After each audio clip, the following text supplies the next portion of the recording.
All right, it looks like we're live here. So welcome everybody to this Sunday's stream.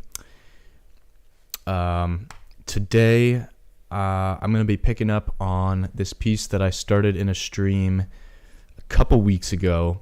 And I started out with the intention of creating some kind of character scene. And I realized kind of after a character interaction like this in a scene, and there's some things looking back on it that I would like to change, some things I would maybe like to mess around with a little bit, and overall I just want to put in some extra detail and really refine this piece and get it looking nice. So before I start, I just wanted to let you all know I actually just put up a new time-lapse video on YouTube.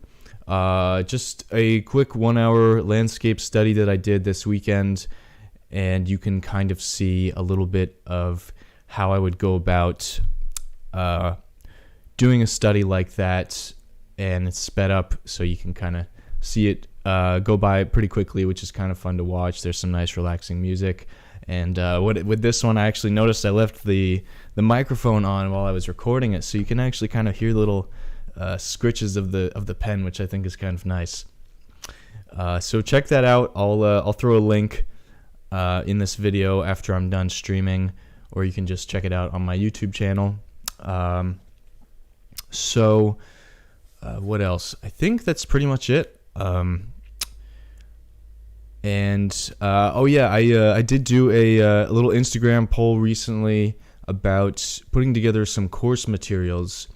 And I got some really great response if I were to put together a course or some kind of tutorial series. So if you're here and you're an artist and you're interested in learning more about what it is I do, my process and everything, and you would be interested in seeing some more in-depth content like that, please feel free to leave a comment below. Let me know what kind of stuff you would like to see, and also anything you would just like to see on this channel. All right, so I'm just going to set up my, whoops, that's the wrong window here. Just going to set up my YouTube and Facebook streams on either side of my reference monitor here. So welcome Zizzy on YouTube, welcome Vieira and Jose on Facebook. Good to see you guys. All right, let's dive in here. So I don't know if you've, I'm sure you have like started a painting at one point, let a couple weeks go by, and you're not really sure how to get back into it. I encounter that all the time. If I like where I ended things, I get kind of nervous about like messing it up, or if I don't like how I ended things, I have a little trouble figuring out how I'm going to proceed and like what I want to do to improve it. So if that doesn't occur to you immediately, it's best to just kind of jump in and start making some strokes. And, this thing is all on one layer. I could start out on another layer and just start adding in some modifications there just while I'm still warming up a little bit. And we'll just see how things pan out. One thing I'm pretty unsure of at this point is just how this character is positioned, what they're doing. It's a little bit unclear what they are, if there's some kind of golem or if they're actually a person of some kind, and I'm sort of leaning towards giving them more human characteristics and maybe just reworking this pose altogether. So on this new layer, what I'm going to do is I'm just gonna get rid of this guy, and that's honestly, in my opinion, one of the best ways to start something like this. If you see something that's not working, just paint over it. It doesn't matter.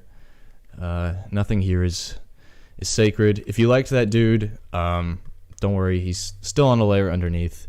If we really think we haven't improved things by destroying him and reworking him, we can always go back.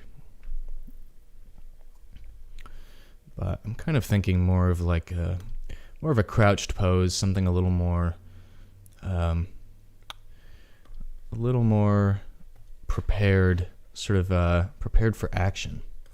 So let's just take out this sketching brush here.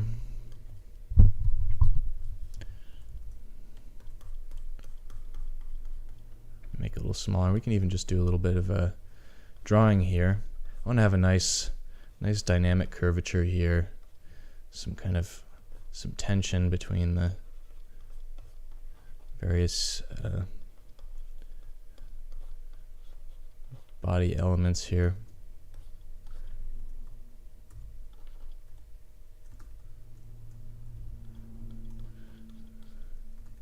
And again, because, well, I started this out on one layer, I think I'm just going to see it through in the same way. So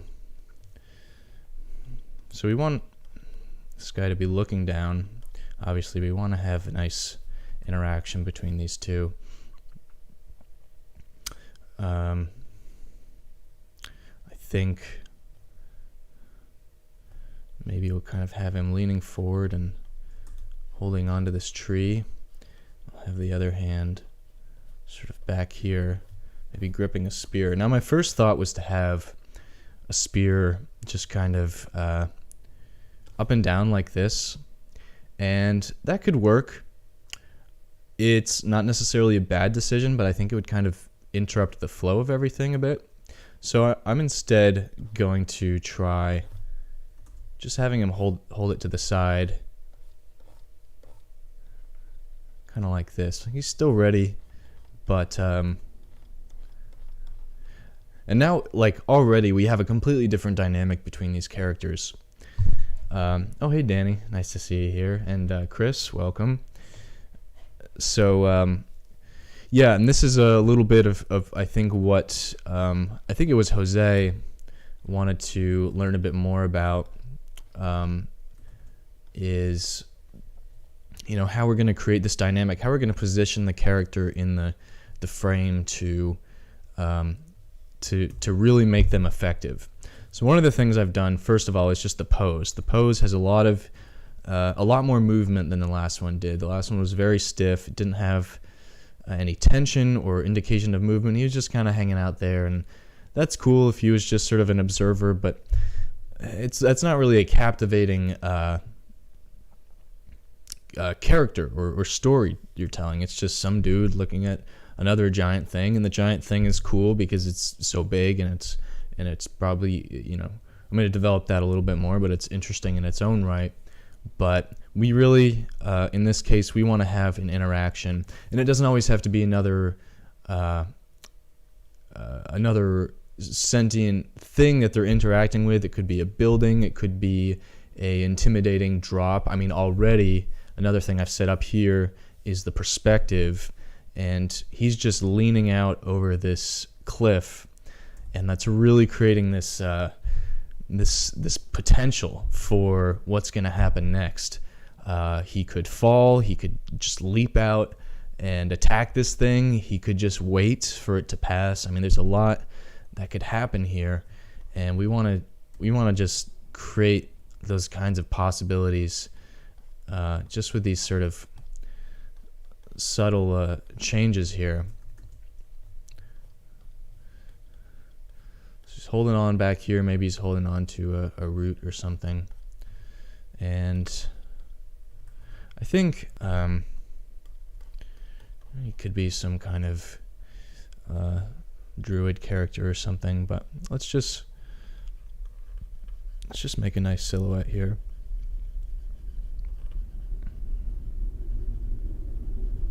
And his shoulders are up, so that creates some tension there. I'm going to leave a little bit of a gap here maybe, just to help clarify that silhouette.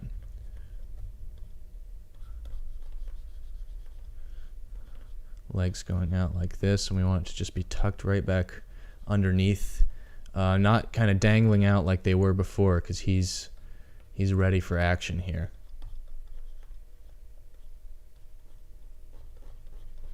And maybe we'll have, let's sort of do a bit of sketching here, clarify the other side of this arm. Maybe we'll have this other arm have sort of a counter movement to the rest of the pose. It's all kind of curving out this way, and his arm might sort of curve in the other direction. That's a nice, useful thing to do with poses, just to create some interesting dynamics. And I want to use some really simple shapes here. So his shoulders are up, he's tense, he's ready to go. His feet are planted underneath him, which means he could potentially leap out at any minute here. And, you know, we could still have the other arm hanging onto a branch or something up like this, but I don't know if that communicates the kind of tension we're going for here. I keep trying to erase this layer, and then I just end up revealing the guy underneath. That's kind of I guess that's kind of the risk with working like this.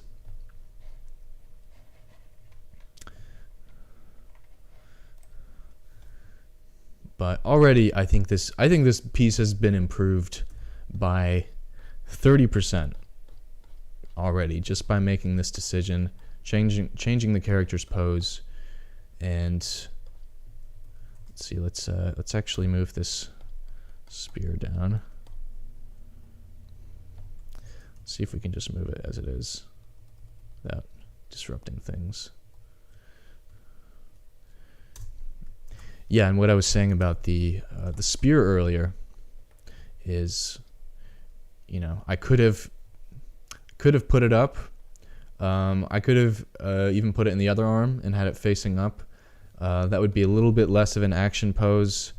But the thing I've done with it instead is it's actually serving as a composition element to sort of reinforce the focus on this giant creature here. It's I'm going to show a new layer here so you can see what I'm doing with these compositional cues here. So let's zoom out a little bit. So the eye can, you know, will maybe be drawn to the highest points of contrast here and here and here maybe, or it could just sort of come in casually from any of these points along the edge of the canvas. They're not high contrast points, so the eye is naturally going to move along these perspective lines. In this case, it's a bit of a wild ride, but they eventually will come around here, or they'll come down here to this focal point. Same thing over here. It could work coming this way and down here. But naturally, we're going to be attracted to this silhouette as a human character, and because there's a bit of contrast around there, we're going to try to figure out what he's doing. We're going to figure out what he's looking at, where he's pointing, and then this guy's face is just going to be sort of our main focal point. And so we're going to want to make that a really nice thing to look at. So we're going to spend a bit of time revising that and making it interesting and sort of compelling. And also note the very literal path I've provided down here, which leads down the cliff and directly to this guy.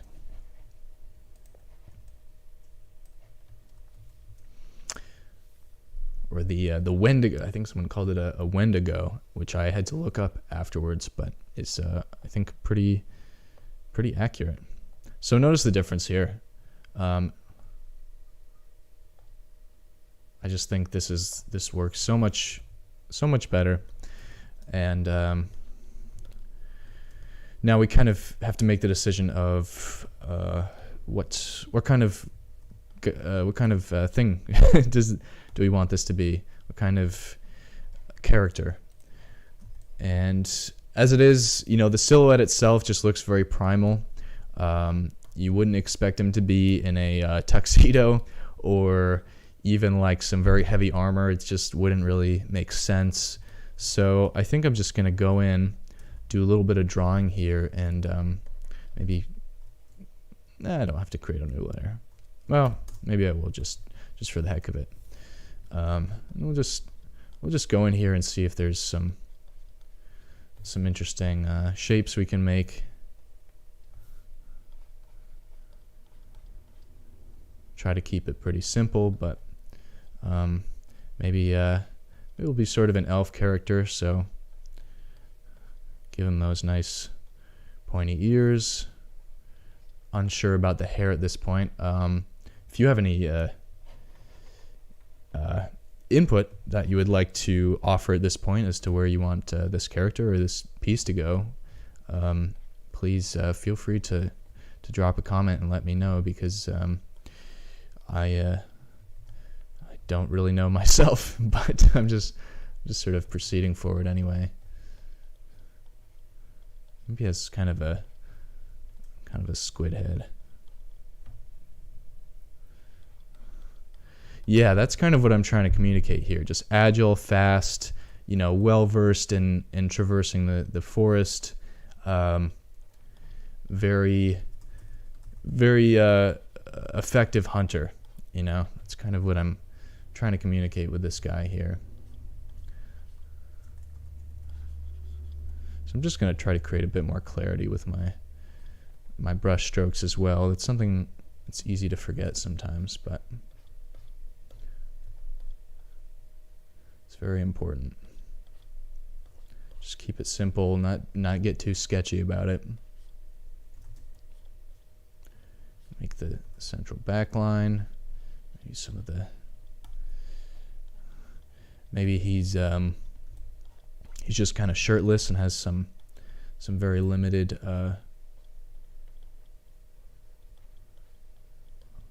limited costume here. Just gonna have him holding on to this tree root. So he's kind of like, I don't know if you've ever it's kind of like if you're getting ready to jump off a cliff into a pool, or like off of a diving board or something. You kind of like, you're holding your weight over and you're preparing you're kind of using your arm to angle yourself out over what you're about to leap towards. So I see Jose is recommending that I give him the man bun. Good work. Yeah, that might be good. Kind of an elfish hunter type. And I think there's going to be a bit of a twist to the body too that I want to pay attention to as well, because his right shoulder is going to be a bit forward.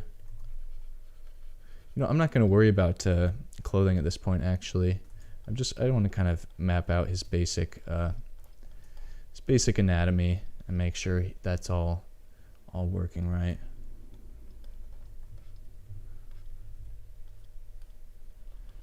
It's always a good step if you're unsure about where to go with a character. Just spend a little time articulating just their underlying anatomy and making sure that's right, and then you can always just build on top of that. It's actually a really fun process, and you can see that in my. I'll also include a link in the description here when I'm finished. But there's a time lapse of a character I did. He was kind of like it was for Andrea Kobel's book. There's this sort of dark. He was a dragon human hybrid sort of evil character, and I ended up, for a lot of those characters I did for that job, I was just exploring anatomy a lot at the time, so I kind of unnecessarily in a lot of ways, but like I think it benefited the piece in the long run. I sort of spent a lot of time, maybe too much time, just developing the musculature underneath them and like mapping out every muscle, which was sort of a practice for me, but also helped me to get an idea of how the character was fitting together and how their pose was working. You could even start at a literal skeleton and work your way up from there if you really want to practice your anatomy. But once you get a better understanding of of how everything fits together. It's not necessary to do that. You can just kind of map out the basic forms like I'm doing here, but it's a good place to start. And then from there you can just kind of, add on clothing and stuff and really sort of make them your own.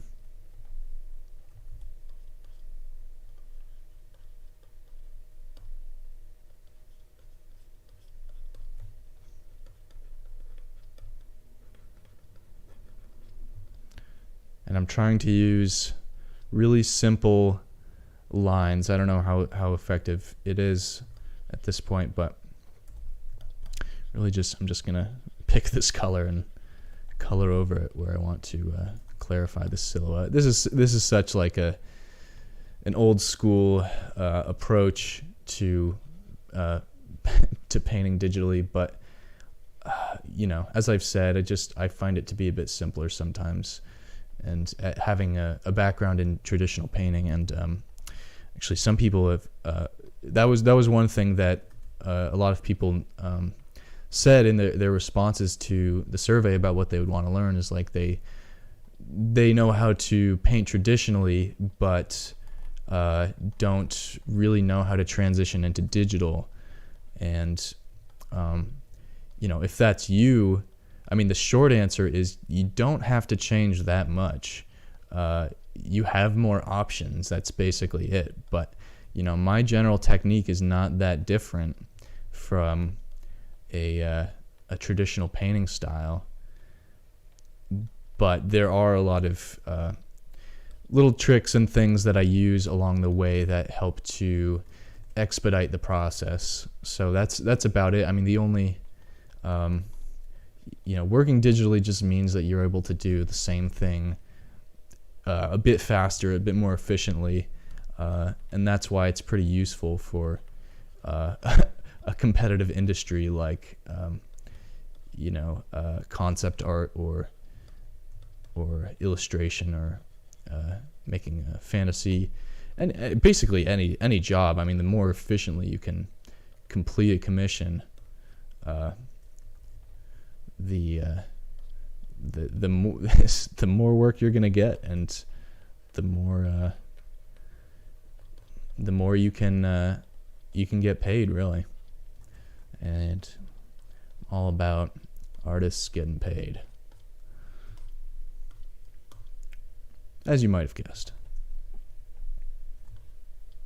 So I think that's pretty good. Let's flip this and see how this silhouette is reading. I think there's something weird about the angle that this leg is coming up at, and I think, yeah, definitely. So let's just reel that in a bit. It doesn't even have to be shown in the silhouette, actually. It could be, let's just bring in this cliff face over here. Let's just kind of define that loosely. Yeah, it could feasibly be completely hidden by the rest of his body, which honestly really simplifies things for me. And that's always nice when you discover something that, like, it doesn't have to be that way, but if you make it that way, it's just going to save you a little time and a little bit of a potential struggle, I suppose. But I mean, we could sort of have it coming out like this a little bit, which is fine, but it sort of messes with the silhouette. I don't know. It's not a huge difference, but we really want to make sure that all of this here is reading well from a distance and as a silhouette, regardless of the lighting used. So I'm just going to kind of wrap up some of these little things here. I think this is shaping up to be a nice character. It's kind of reminding me of Avatar right now. I'm actually going to just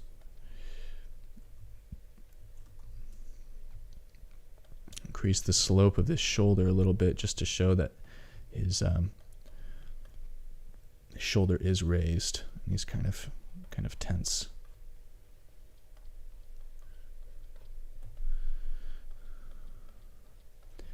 And this could very well be one of those scenes that I seem to paint all the time, where it's sort of unclear as to what's going on, and people can have their own various interpretations of it. I don't know if that's the best way to go about making a painting. You do want it to be pretty immediately readable.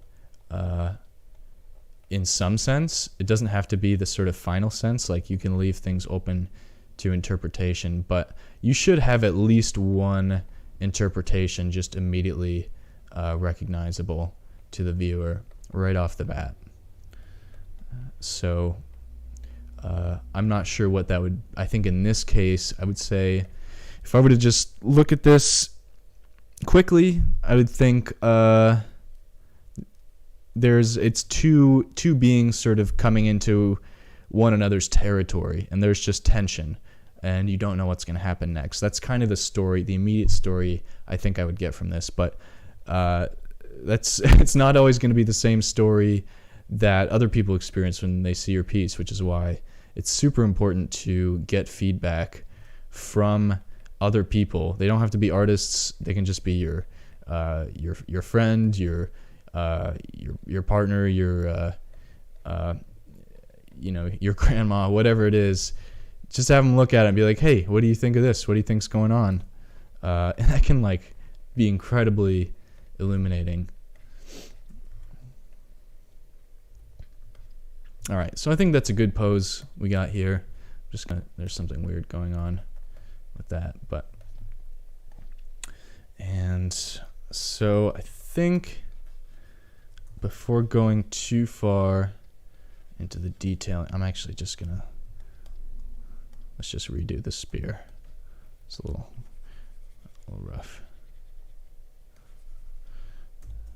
And I'm just actually going to pop that on a new layer, because it is something that we're going to run into a lot. Those protruding things that you want to keep intact, sometimes that's best to just pop on a new layer.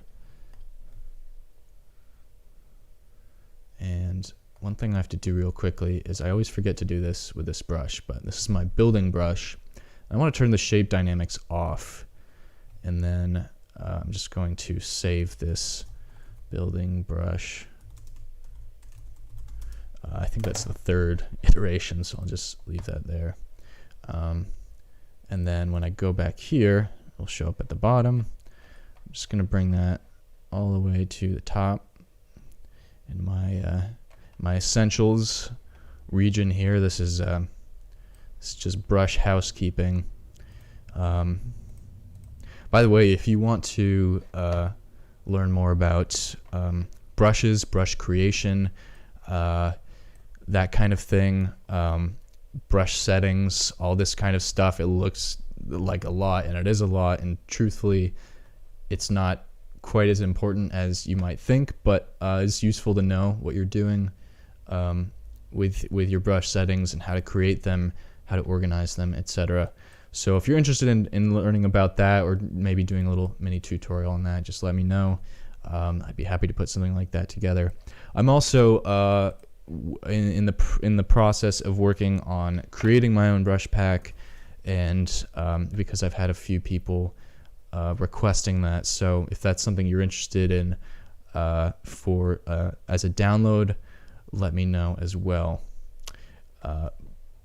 By the way, a lot of the brushes I am currently using are from other artists' brush packs, because I love collecting them, and they're always really inspiring.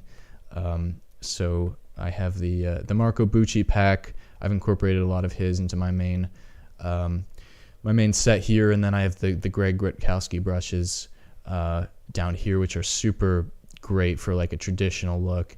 And then the Evident Concept Art brush pack, which has a lot of really, really interesting specific application brushes, as well as some nice painterly styled textured brushes. And it pretty much just covers all your basics, plus a lot of really cool quick special effects stuff that you can find on the Evident platform. So anyway, back to the painting here.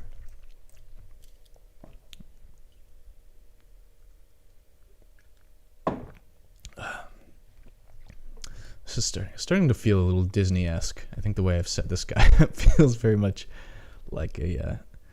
I mean, he is drawn out like a cartoon at this point, but I'm going to give him some more definition and three-dimensionality. So let's get back to this building brush, and actually, yeah, I can delete this other one. So what this will do, it has no shape dynamics, no opacity. So you put it one spot, you hold down shift, put it on another spot, you got your straight line. And that's super useful for building things. So you can just shape the end here, and we'll embellish on this later on, but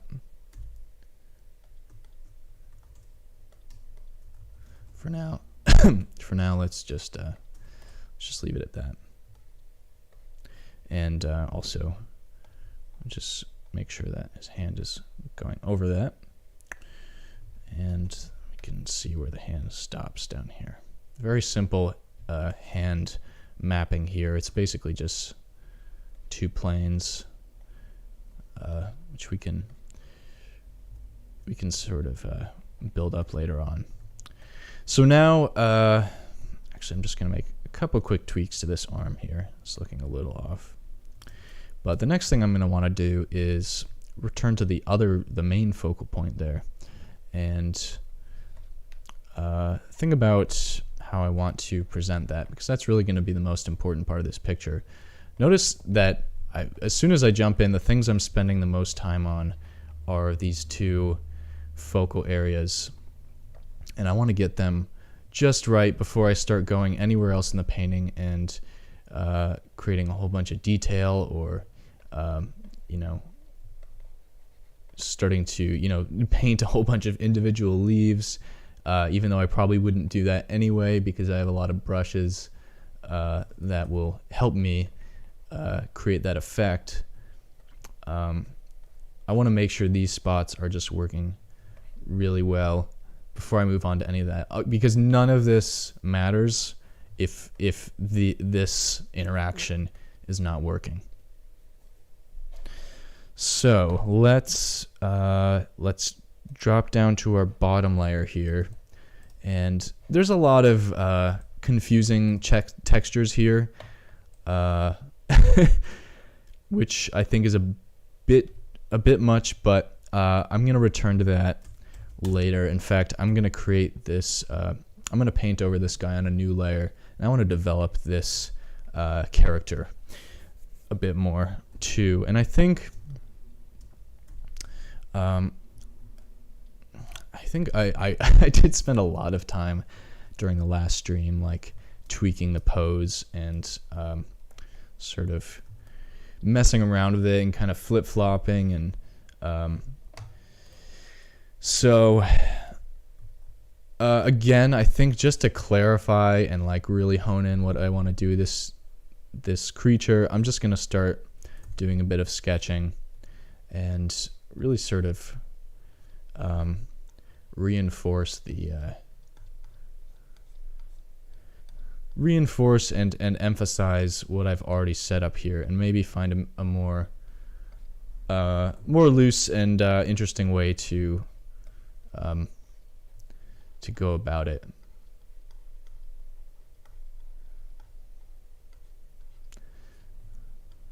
I think there were some issues with the values, definitely, and I think the overall pose is just a little bit stiff, and I just want to sort of experiment with some larger some options here as far as the pose goes. Yeah, maybe want to have this. What's going on? Oh, it's being covered up by that other layer. That's not a big deal. I won't worry about it right now. I could put it on top, but I'm going to kind of change the distribution of weight here and just start sketching it with some simple shapes. And I think that's what I was missing at first, is just like Um, it's just I don't know. I didn't start with this gesture, and I think it's just very important in developing. And I think I've given him a sort of a human arm. I want to shy away from that because it's not how four-legged animals' limbs really look usually. It's actually a very short upper arm, and then there's kind of a longer forearm like that.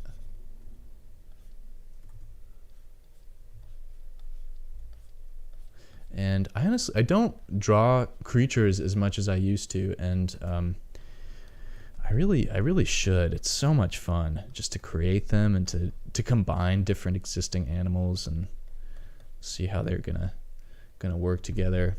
I'm noticing this.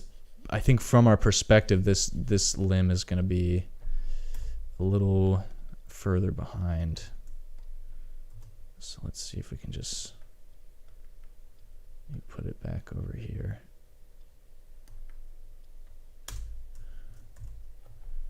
And then this is like, I'm doing this in a sketch, which is probably the way I should have done it in the first place. But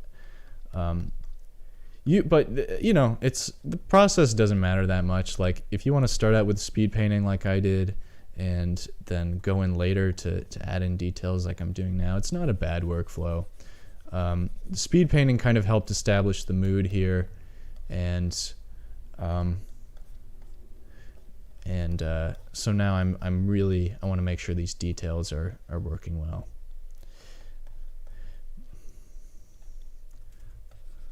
This paw is actually going to be facing down a little bit, and curling up.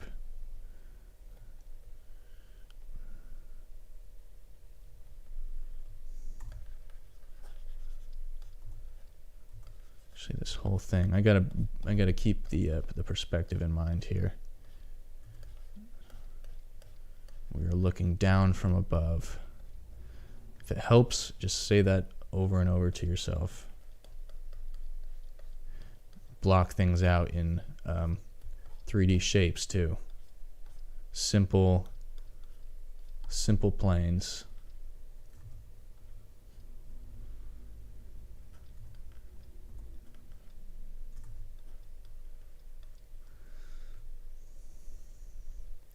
So he's looking a bit more timid than he did at first. Sort of a bit more cautious maybe. I think I'm just going to move this leg back a bit, just so the weight is sort of distributed right. Keeping an eye on the navigator too to make sure he's looking good from a distance.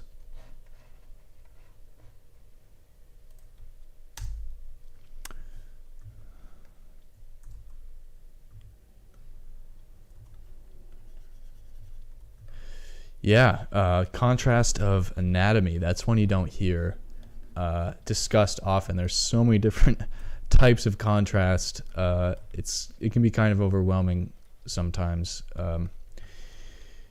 But that's a really good point. Creating contrasting anatomy, like creating contrasting postures. One being sort of timid, one being maybe a bit more aggressive or tense. It's kind of like this thing is more of something that's being hunted now, and it's going to be an interesting question of how this works out, because you can see from the scale of things, like this thing is huge, and one guy with a spear probably isn't going to be able to take it down, which is sort of I think creates an interesting tension.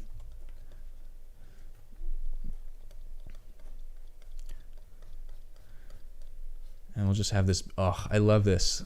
I don't know how I didn't even think of this in the first place, but having that back curve just go right into this character, and it's gonna kind of fade out into the distance. You won't really see it too much, but it's gonna flow really nicely. And we can even have this leg sort of suggested back here. But yeah, way more timid, but still enormous, and I think that's kind of a cool combination. Just like a giant forest spirit creature that that is also shy and wary. And that's a character decision right there. You know, I'm giving this thing personality. I'm giving it. I'm placing it within a storyline. Just by creating it. You know. Let me shift this back so it's straight here. By the way, that the R and the rotate canvas, that's a really useful thing that I don't use often enough. Just because when you're painting on a digital tablet like this, you can't actually rotate it like you would a piece of paper or an iPad. So getting used to rotating your canvas to get your strokes right is a good habit to get into.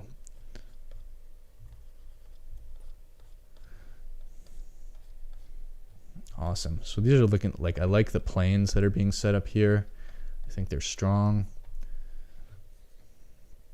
I think his eye is going to be a little bit higher up there. So actually, I want to have his head be a bit smaller, a bit more tapered. So we'll have the skull down here. It's typically a feature of larger creatures, having a smaller head and smaller eyes, as opposed to a small creature would have a larger head, larger paws, larger eyes, mouth, etc. Giant badger, yeah, I can see that, with some killer horns as well. I like these horns.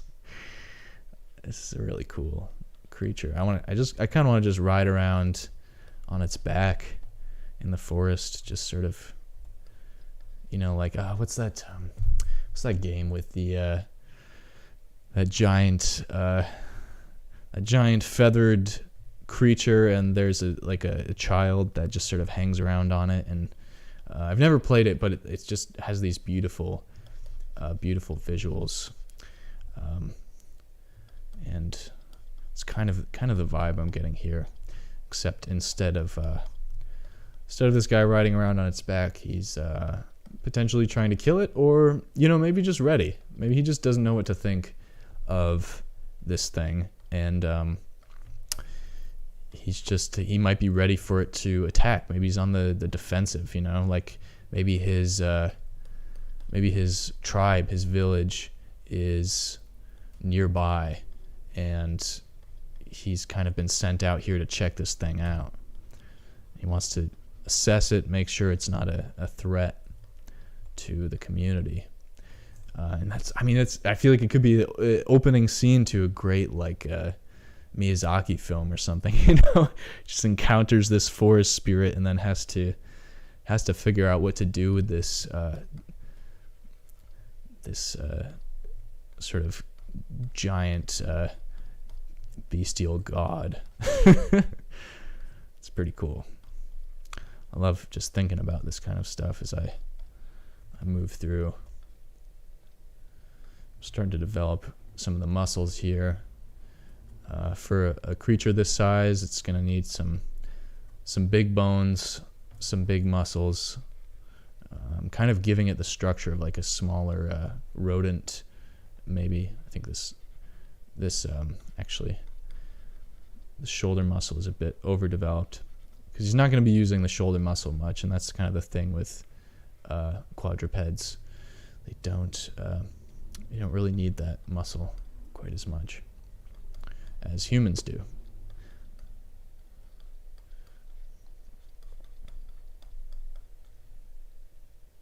Let me flip this, make sure this is working. Yeah, I kind of like this. I like this this hand or paw or claw just being sort of laid down here in the grass or the forest floor or whatever it is. Just right into the light. He's stepping into the light. sort of revealing himself. I'm gonna start just because I can. I'm in the sketching phase. I just want to start sketching out some muscles.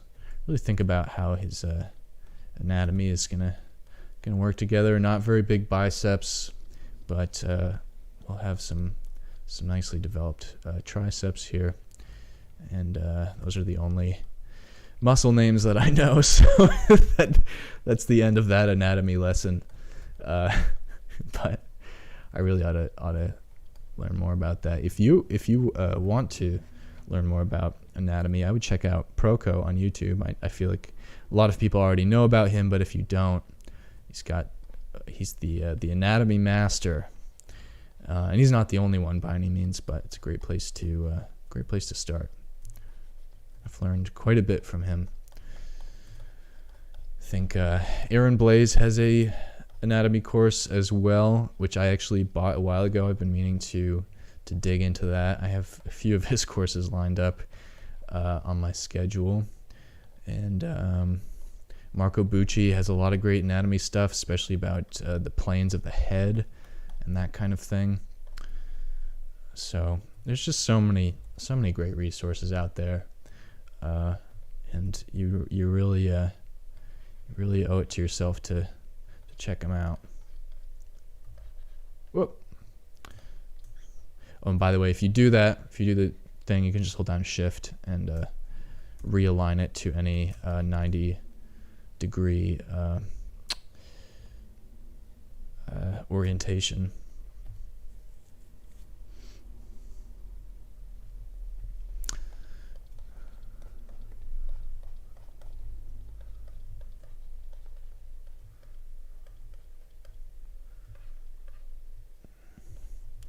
Have this sort of tapering into his head here.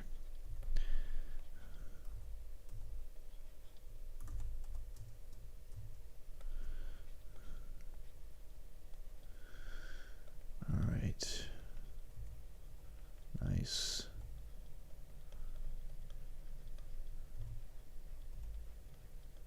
Kind of having those, what's that African goat creature, the ibex, I think, has those long curly horns. I want to have something like that, or like a mountain goat. And that's going to be a relevant consideration as well. Like, why does he have these horns? I mean, the short answer for me is that it looks cool.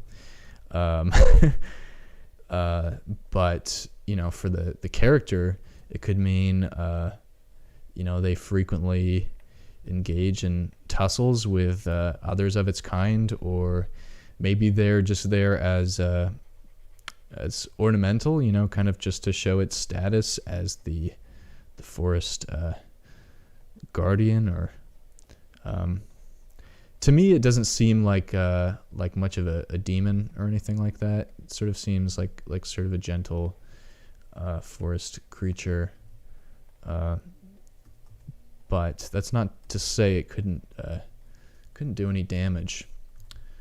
So let's zoom in even more, because this right here is the cherry on top of the whole image is this creature's head. And I've established that with the lighting, as well as its position on the canvas. Excuse me.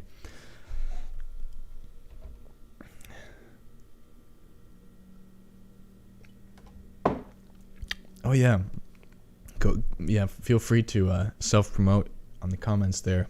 Yeah, Jose's been one of the dedicated regulars here pretty much since I started this.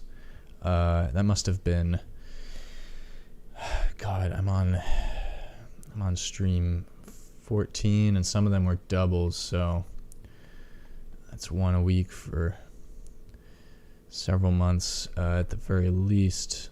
Yeah, I think I started these earlier in the summer. So yeah, it's been great to have him around, and Vieira's been tuning in pretty much every week as well, and they've both been giving me some really great feedback and giving me some nice requests for what they want to see, and I really appreciate that, and I welcome it, because as much as this is for me just an excuse to make a painting in hopefully in 2 hours every week on my own time, this is also an opportunity to share what I know with other people, or at least to keep them entertained. So yeah, I appreciate any feedback or input or suggestions you guys want to see for these videos. All right, now I would love to just let me see if I can find a reference here.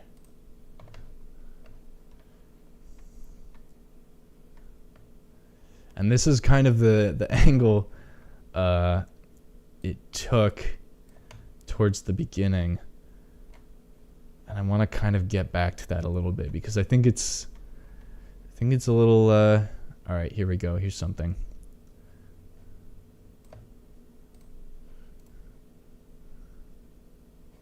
Let me see if I can probably just drag this over, maybe, or maybe not. You'll see what I'm talking about in a second here.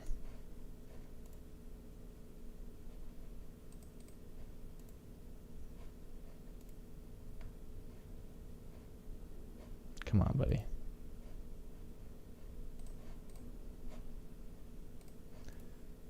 Open image, new tab. There we go. Save this as a reference. Let's say animals. Here we go. All right, I don't actually have. I'll just show this to you real quick. This is the reference I'm going to use. I'm just going to pull it up on the other screen here. I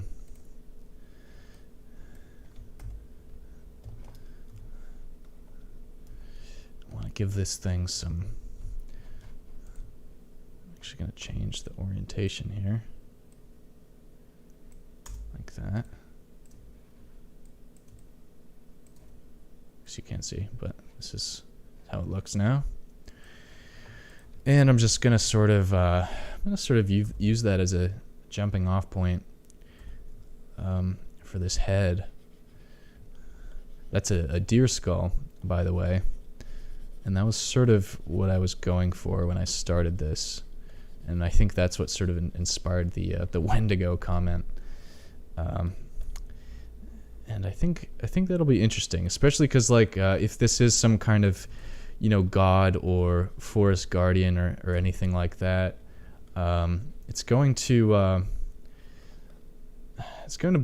bring elements of life and death into the forest here. So I'm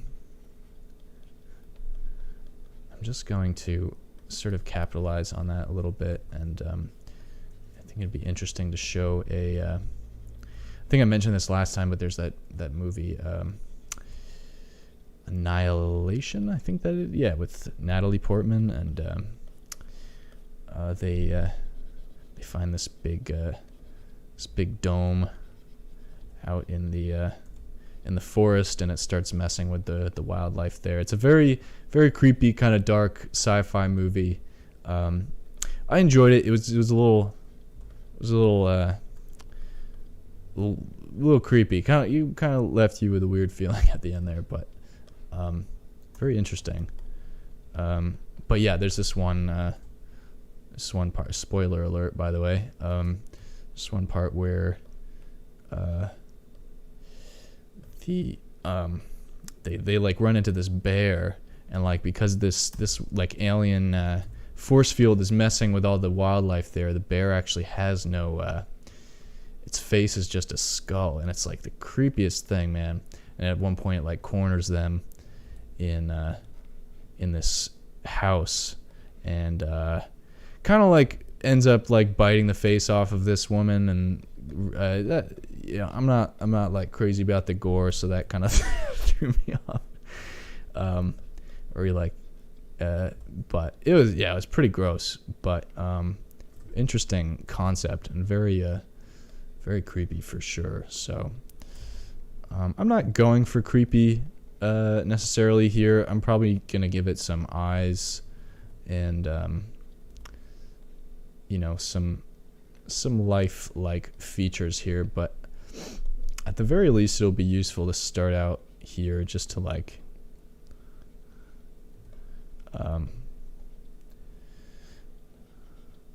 kind of at the very least to develop the foundation for the face, if not to develop the foundation for the actual final structure here.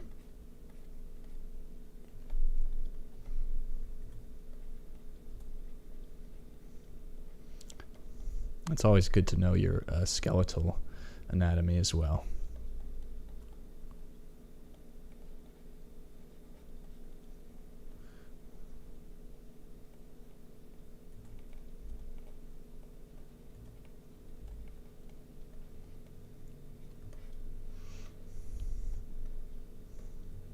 Probably bring this eye socket forward a bit.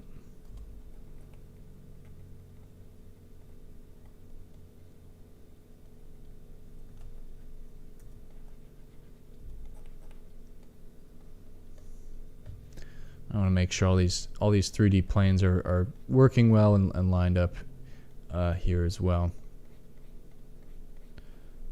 Make sure it's all centered properly.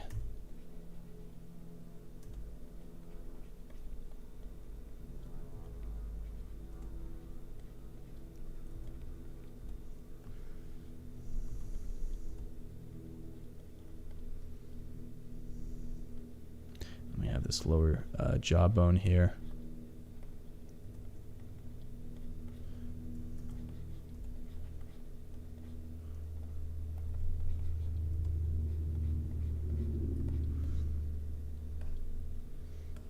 Make sure this is reading well from a distance. Yeah, this is looking pretty neat.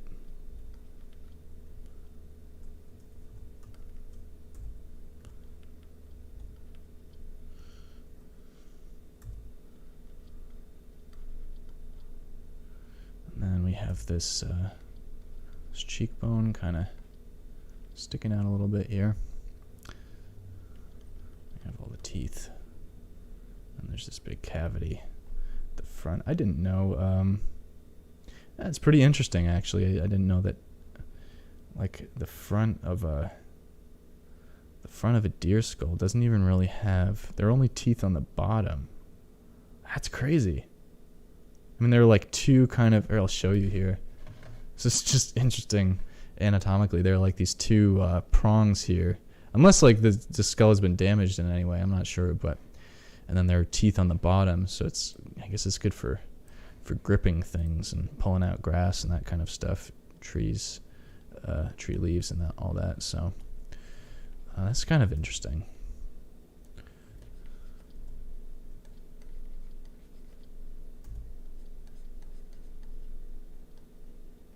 So we'll have those bottom teeth here. Yeah, it's a little creepy, but we're gonna give it some eyes.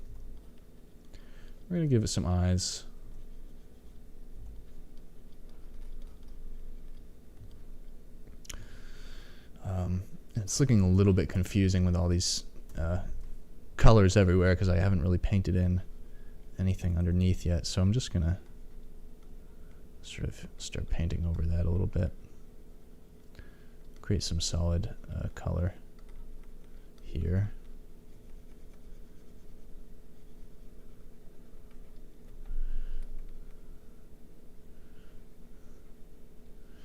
I also want to think about these different planes and how they're facing the light as well.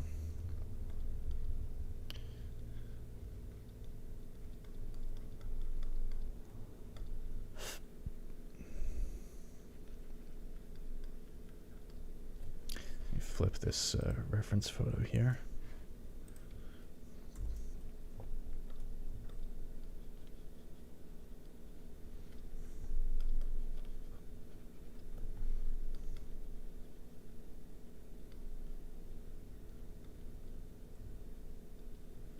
This is sort of sloping upward like this, so actually the light's going to be just kind of hitting it. There's going to be a slight cast shadow here. All right, let's go in here. And wow, that's looking pretty cool.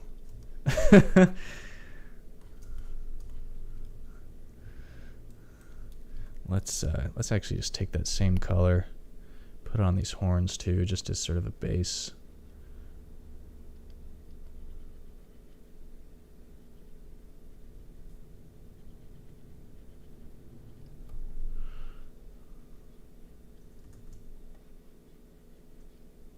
Just thinking about where the light's going to be hitting.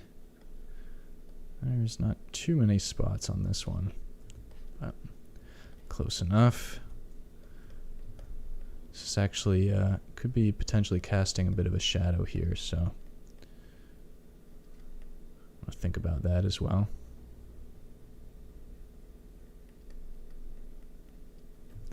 Same over here. The light's coming from the upper right. Chances are we will have a bit of a cast shadow over there.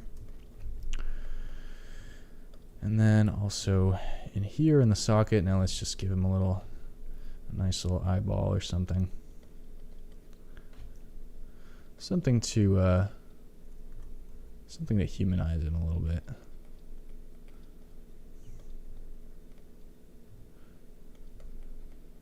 I want eyelid as well. Probably be sort of half lidded.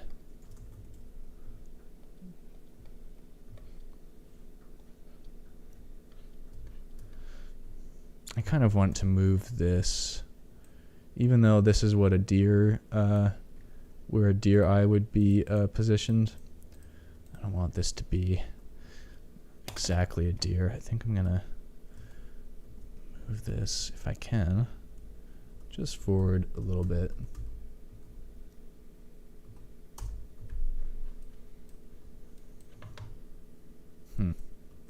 Not totally sure about that. Maybe back just a bit more.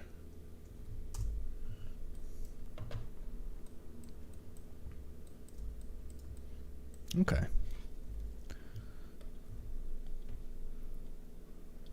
I think I'm pretty much,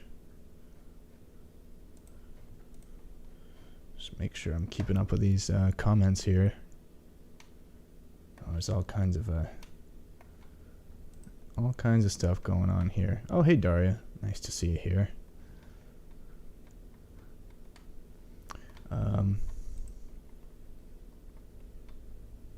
Nice. Wow. All right. I'm gonna check through these later because there's quite a conversation going on. Oh, welcome, Nick. Nice to see you here as well. Nick's also one of the older followers here. That's not the right. Has been checking this out for since I started doing this. So has made some great suggestions for a lot of pieces. I'm actually gonna see if I can flatten this plane out a little bit. Something like that. I don't know. This is actually going to be a bit brighter because it's facing the light. And we want to. I'm going to have some of this this furry stuff sort of coming in. I think it looks just a little bit menacing, and I don't really want to give that impression, but maybe that's just kind of the nature of what I've done by giving him a skull for a face.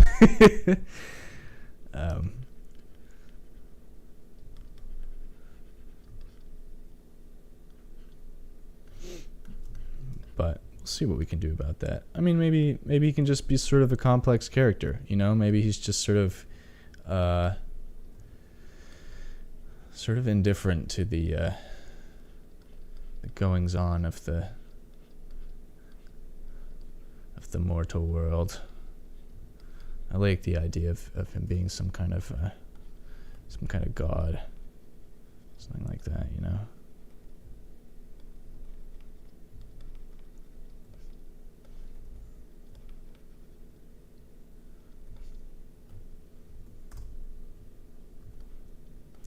Probably exaggerated this, merge this down.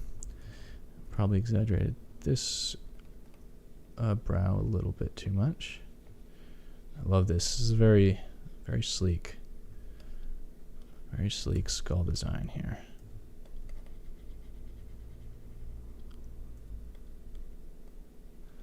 And I'm just, now at this point, I'm just going to sort of invent different features and cracks and stuff around this skull.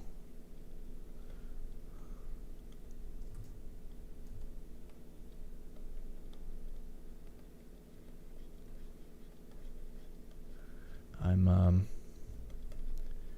following the lines, the three-dimensional indicator lines of this horn as I'm painting it out.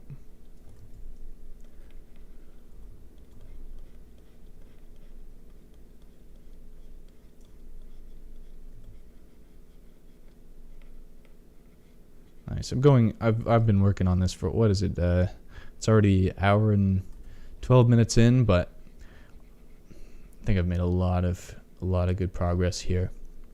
Even I've only just worked on these two things, actually. Oh god, is this gonna turn into a part 3? I don't know. I mean, it doesn't matter to me so much, because I'm really enjoying this piece so far, and I just want to put the time into it that it needs, you know. So, oh, there's this old eye down there. We forgot to cover that up. That could be kind of cool, though. What if, like, the inside of his mouth is glowing like that? It could be interesting. Maybe I'll sort of run with that a little bit.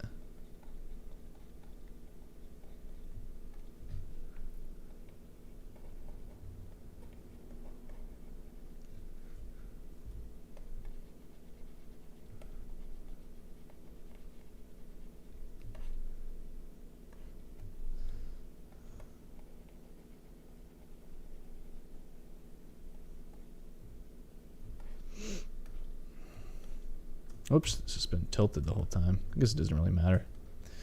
All right, it's a solid amount of detail there. I should probably, if I don't want to be working on this all day, which honestly, at this point, I wouldn't mind, but I know I'm gonna get, fatigued at some point. Have to take a break, but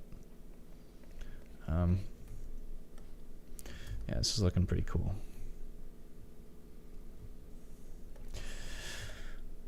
Lots left to do.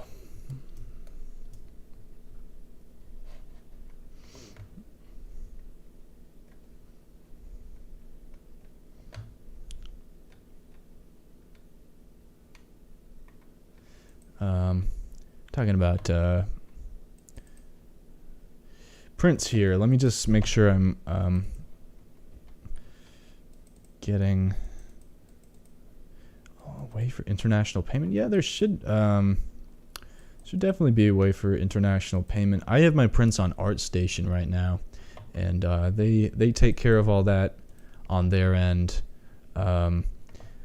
So you can pay with a credit card. I believe they also might have a PayPal option, but I can double check that and get back to you on that one. I'd love it if you wanted to check out one of those prints. I'm putting more up as often as I can.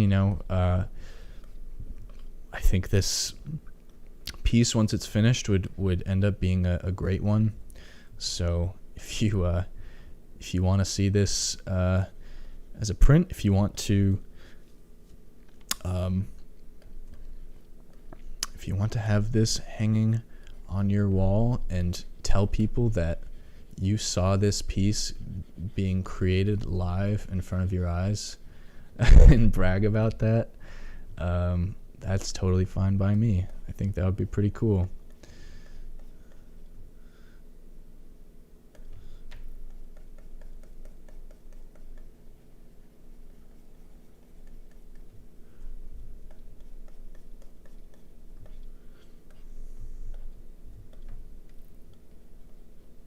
So I'm just sort of going around and clarifying these shapes, and I kind of want to start moving away from these dark lines that have defined everything, because this is not a comic book. Not that there's anything wrong with that style. It's just I tend to want to express plane changes, which is what the lines are really doing, through lighting and shape and form, first and foremost. And also, this hasn't been a line drawing from the very start. I mean, I suppose it could be if I really wanted to take it in that direction, but that's not usually my style. So we're just gonna go through and sort of start to worm those out and start to think about how this lighting is gonna work with everything. Start filling out these shapes, and actually turn this sketch into a painting. I'll sort of keep the impressions of those lines in there, just so I remember where my plane changes are.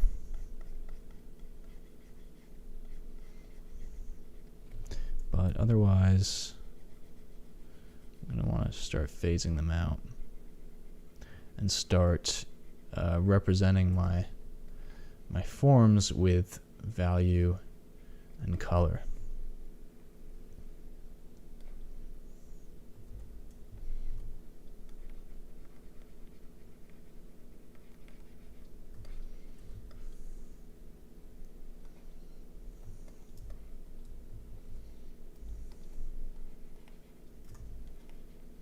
And right now I'm not even worrying about color so much at the moment. And this is all still on a separate layer, so it's a good thing to bear in mind, because I'm using the eraser to shape the silhouette as well.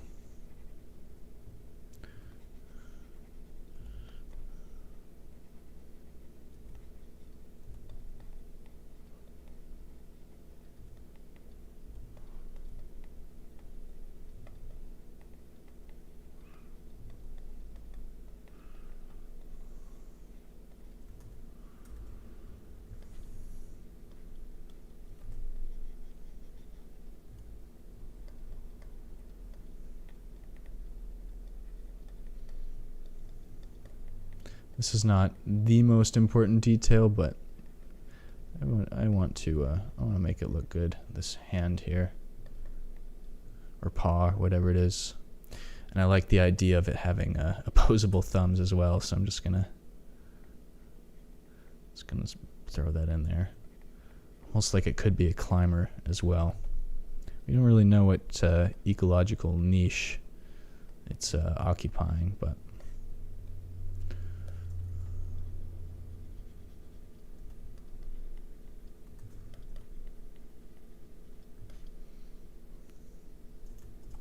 But it almost makes it look a little human, which is like this arm looks kind of human, which makes it a little more of an enigma.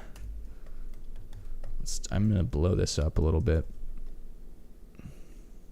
make that a little more paw-like. Maybe change the perspective slightly here.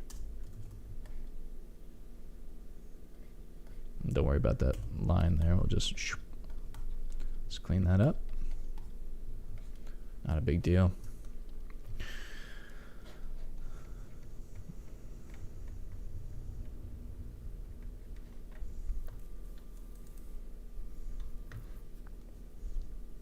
Yeah, the ArtStation Prince Jose, let me know if you have any specific questions about that. I'd be happy to answer it as far as I know. I used to order prints off of, or used to sell prints through Vistaprint. I had a lot of trouble with them because their prints were pretty poor quality and they would get kind of floppy. But I've gotten the prints from ArtStation myself. I've tested them and they seem like good quality. I've had quite a few people that have ordered some already and gave me some nice feedback. So check it out and yeah, let me know if you have any questions about that, and I'd be happy to answer them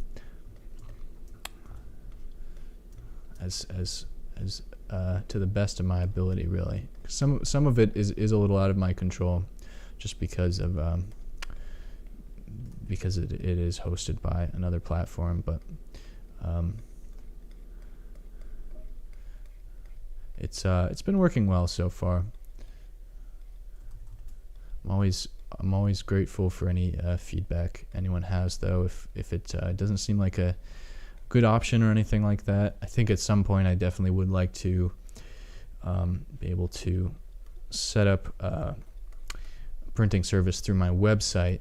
So I'm kind of looking into that a little bit now, but for now, ArtStation is the best place to check them out.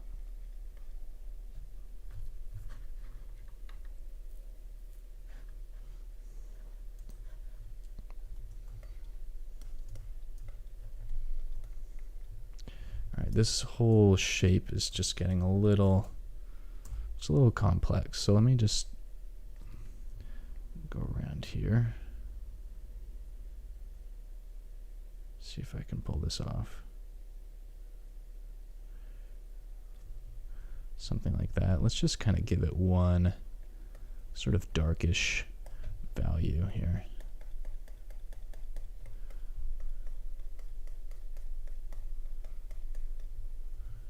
Something a bit lighter.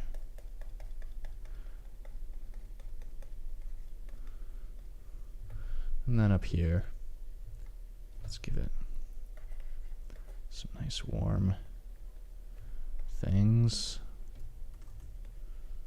There you have a little bit of blue coming from the sky, a little bit of reflected light there. And then we can invert that and sort of flesh out some of this other space, really help it stand out. I'm not sure I like how that turned out, actually. Let's see if we can find a nice I guess these would be sort of whiter if they're horns.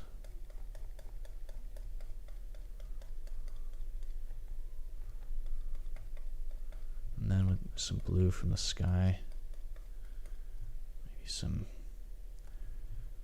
slight shadows underneath, but nothing too dark. And then here would be, I don't want it to be pure white because I want to save that for the high contrast area. On the face, but yeah, maybe we'll come back to that. The horn's looking a little weird. Let's flip it, see what happens. I don't want to get too wrapped up in this this pretty minor detail. But I'm just gonna give it some lines and hope it all works out. Maybe create a silhouette. This is just a value choice that I'm making here. It doesn't even have to make sense with a lighting scheme necessarily, but it'll just help that horn pop a little bit, and we can explain it away with shadows in the light source or something. This whole area down here. People are yelling out in the car there. Let's see, this whole area down here we can just fill in, simplify.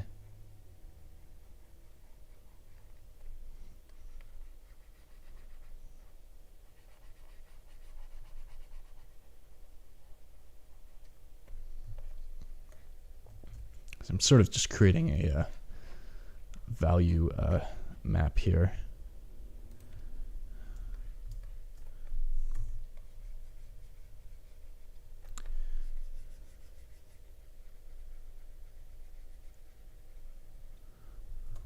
And then I'm going to draw some of these muscles. Keep those in the picture here.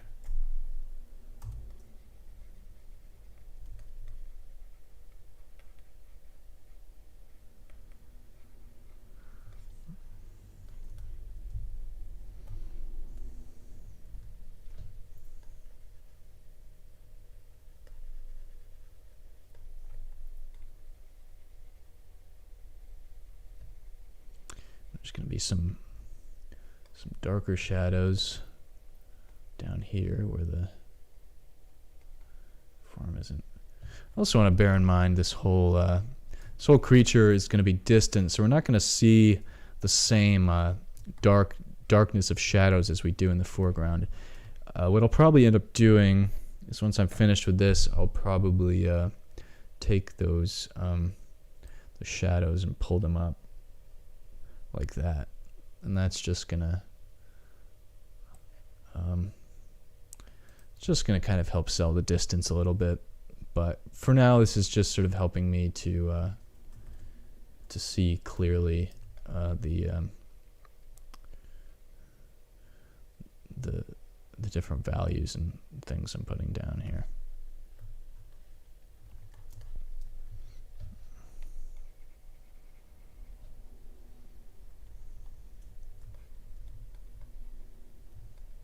Maybe we can do a nice little highlight here. Something like that. Then over here, there's going to be some dappled lighting on the fur or whatever it is, feathers.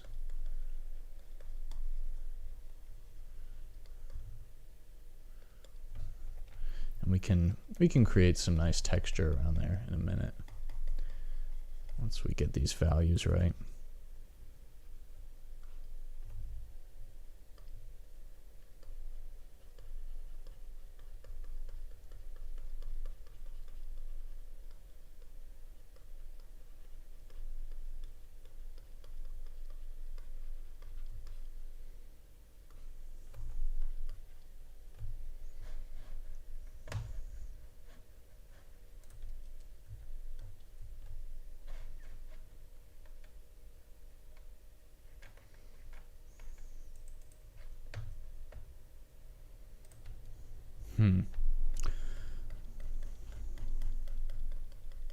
Yeah, I'm not sure how that would work with the locker service, but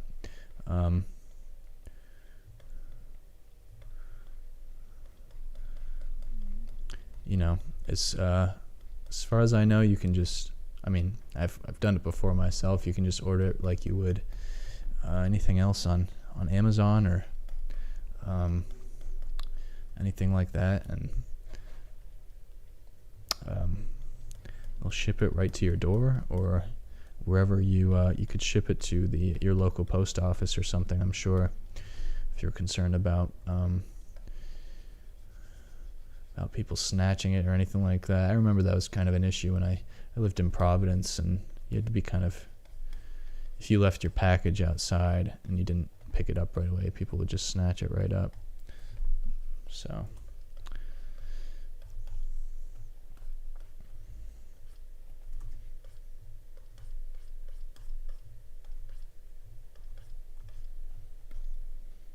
all right, this guy's looking pretty cool. Giving him these nice nice long spines here.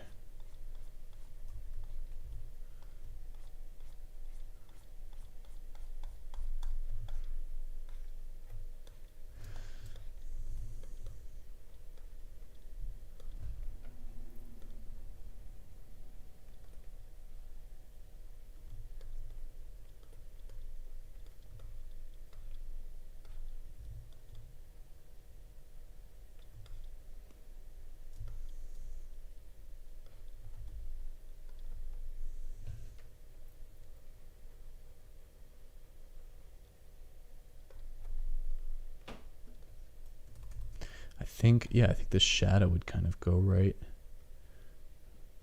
over. Something like that.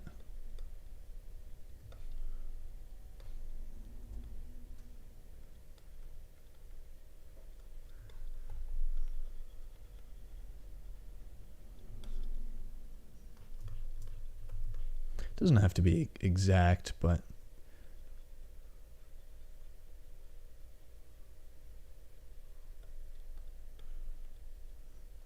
actually, what if it just sort of, I wonder, what if it just, we change the angle of the light a little bit, because it's not set in stone right now. Good. Oh, I have to sneeze. No, I don't. Okay. Change the angle of the light a little bit here. Have the shadow being cast across his eye. That'll make a nice, interesting opportunity for his eye glow to sort of show off a bit.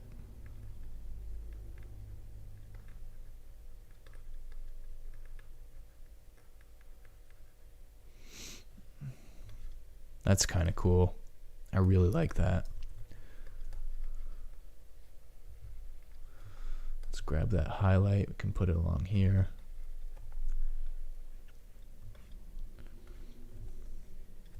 Let's push that highlight up a little bit.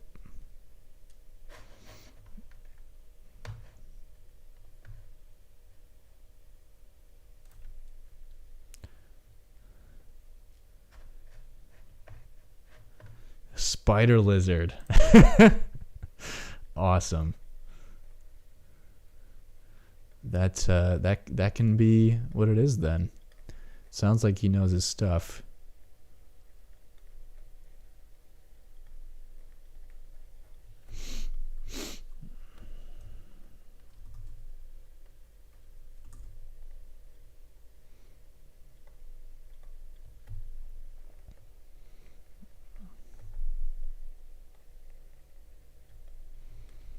Have another sort of gently cast shadow down here, maybe from some of the trees or foliage around. It could be anything really. It's just nice to create some variation. That'll give it a nice dappled lighting effect. I'm not sure if I want to follow through with the glowing from inside and the front of the nose, but we'll see how it goes. I'm just going to fill this in with a neutral color for now. Maybe this can be something a little bit brighter so it stands out.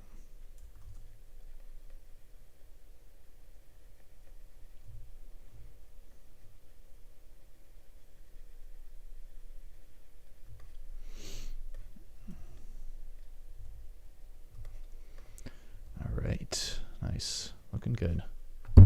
Spending so much time on this this creature, but it's so important. It's the most important part of the painting.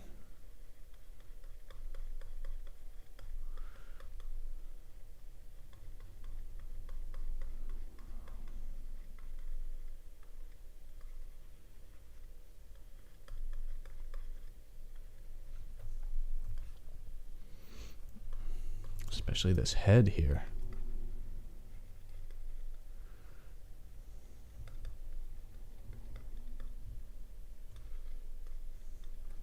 I can start creating some of this dappled light on on the head. Maybe have a little bit of it back here. Just sort of hitting various areas, kind of like that. Let's take this and see if we can work out this line and turn it into more of a silhouette here.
Spider dragon.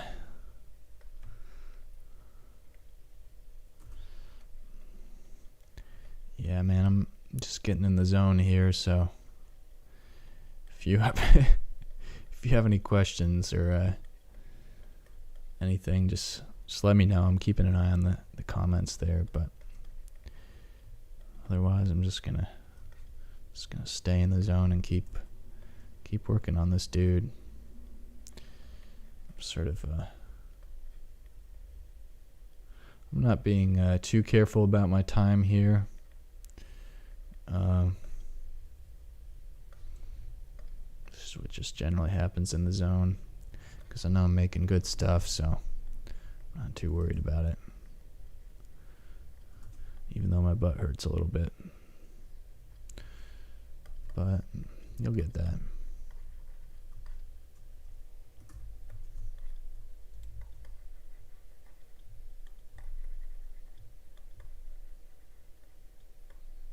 It's really important that I get these values down right before I start going crazy anywhere else.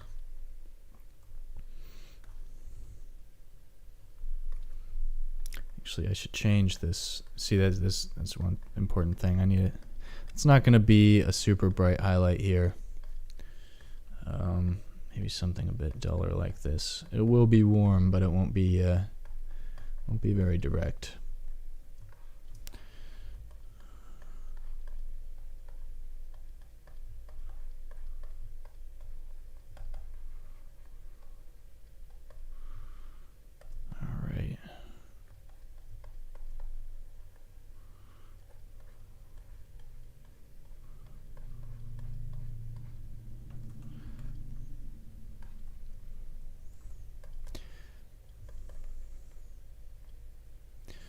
So what do you? I'm just curious if you've been checking out any of this stuff on YouTube or just in the live streams here or anything. I mean, what do you prefer? Do you like the time lapse videos, or do you like the live stream content, or those? I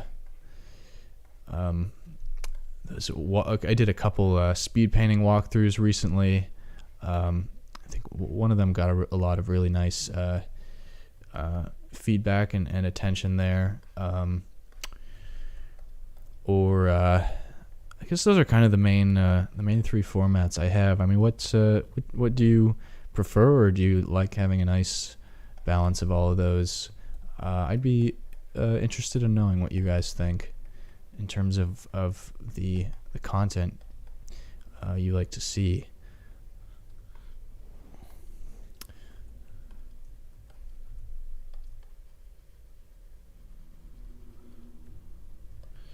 All right, let's grab this blue again. Let's go down to this eye. Let's make it super intense. Yeah, there we go. Maybe have some white around it, just around the edge. Show a little bit of reflectivity here.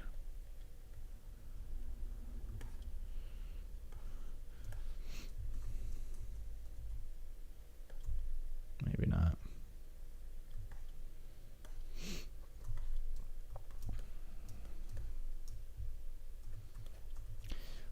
Let's start adjusting pulling back this this line a bit and just making sure these values are going to work right. I mean, I can just change the background really if they don't, because what's going on with the values here are definitely more important than what's going on with the values in the background.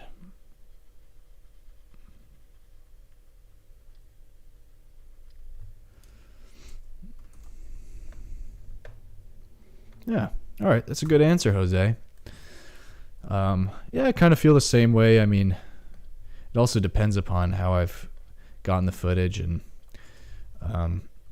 sometimes I'll be able to make a piece much better if I just am not trying to narrate as I work through it like I'm doing here, although I think it's working pretty well today. And maybe I'm just getting used to it, but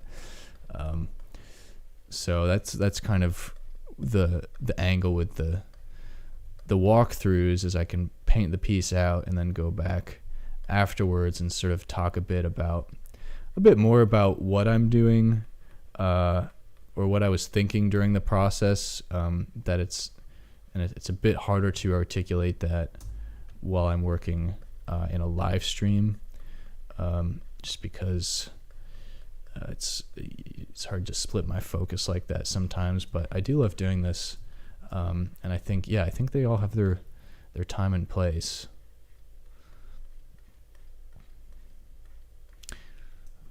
I know I feel like the time lapses are more enjoyable for people who aren't necessarily artists themselves, because it's kind of like it's kind of quick and it's entertaining, and it's not it's digestible, and it's really cool to watch. Like, I love watching them myself after I'm done with a piece.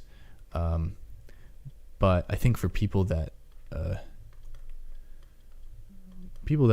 trying to learn art, they're not super helpful, and that was kind of some of the feedback I was getting from some people. Is that's why they really like the walkthroughs and the live streams. I gotta stop messing with that horn. It's kind of sucking up all my time.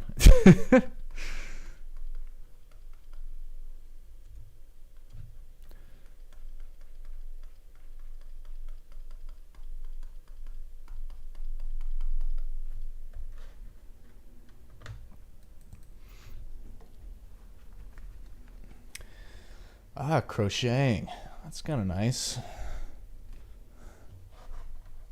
Yeah, the Daria, the speed paint walkthroughs, I think I've done 2 of them that are narrated so far. One of them is 1 hour, and one of them is 30 minutes. People seem to like the 30-minute one more. I don't know if that's just because of the time, or they like the piece more, or the explanation, or could have just been the time of day that I posted it, for all I know. But that's basically just I did a 30-minute speed paint, or an hour if it was that one, and then later on I kind of record myself over it in real time, which is the key. It's not sped up at all, so I just talk a little bit about what I was doing and what I was thinking as I went through the process, and different strategies that I used. And sometimes I'll ramble a bit and talk more about general art things, or anything else that I feel like talking about. But it's mostly just focused on the techniques, and I think if anything, it's a bit more informative than this is, just because my attention during the explanations as well as the art process is undivided. So you kind of get the best of both in that situation. but then you don't have the opportunity to give the real time questions and feedback and interaction and stuff, and that's pretty fun too. So yeah, I think Jose's right on the money there. But yeah, check it out. Let me know what you think. Drop a comment on YouTube there, and let me know what you like, what you want to see more of, all that good stuff. It's super helpful for me.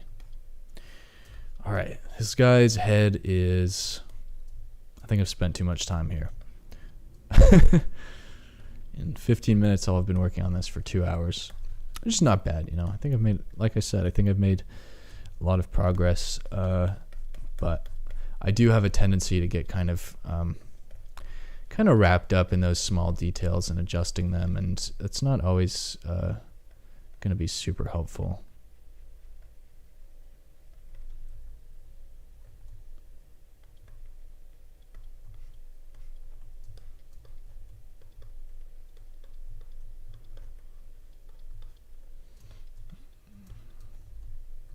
Need to blend this a little bit. Actually, I haven't really been using the smudge tool much in this one yet. It's usually something I break out towards the end or for a very specific application when I want to maybe lose some edges and draw focus to certain areas, you know. Draw focus away from others. It's actually really nice, really nice and useful tool that I forget about sometimes.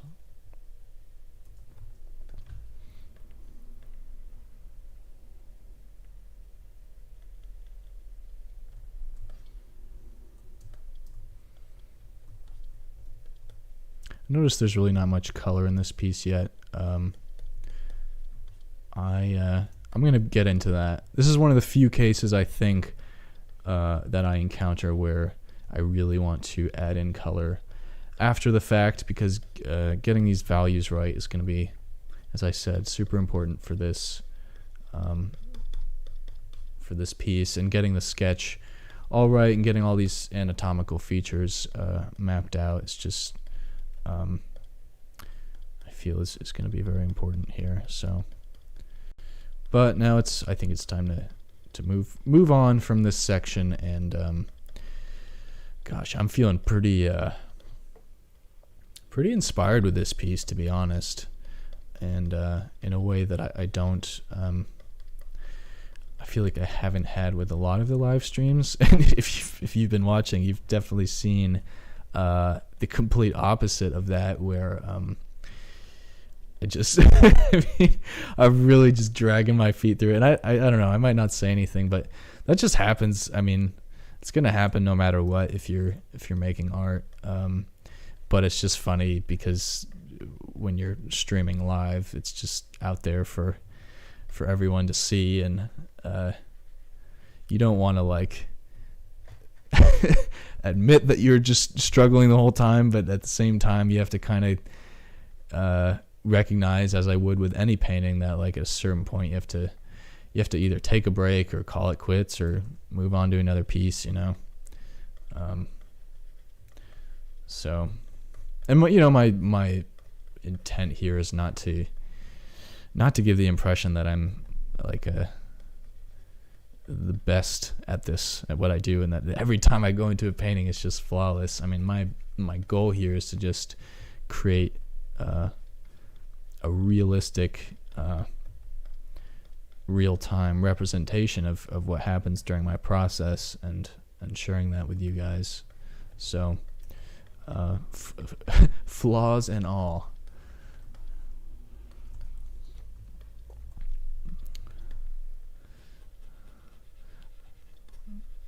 I don't know, and I feel like that's useful as an artist to see like other people running into the same problems you do. Like, you know, like I know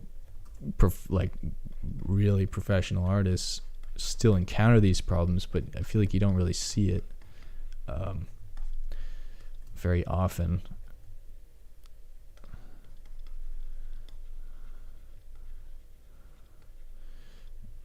or at least I would like to think so. Maybe after you reach a certain level of mastery, you just stop having issues. Or I don't know. That's definitely not true. But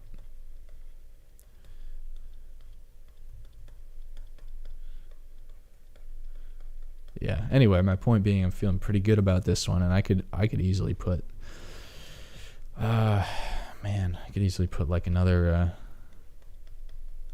hour maybe into this. So maybe what I'll do is take a little intermission at some point and just walk around, stretch my legs, and keep going. I mean, I might as well. I know, like, if I kind of stop at this point, it's gonna be hard to find. I don't know. Sometimes it's just tough to find the time to finish a painting. I have so many unfinished paintings, and it's just this growing list. And I know, like, the more I have on that list, sometimes it's just like the less likely I am to actually get in there and finish them, especially if it's just a personal project and I'm not getting paid for it, but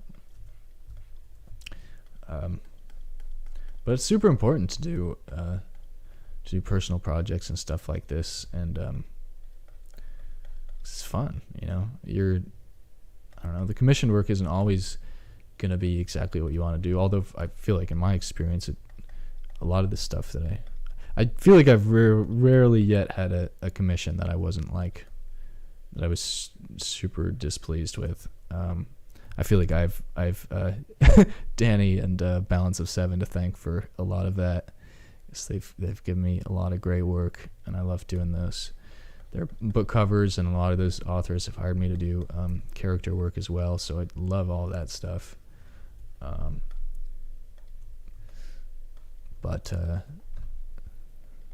Yeah, I mean, it's good to just like make what you want to make every now and then too, and that's pretty much what I'm doing here.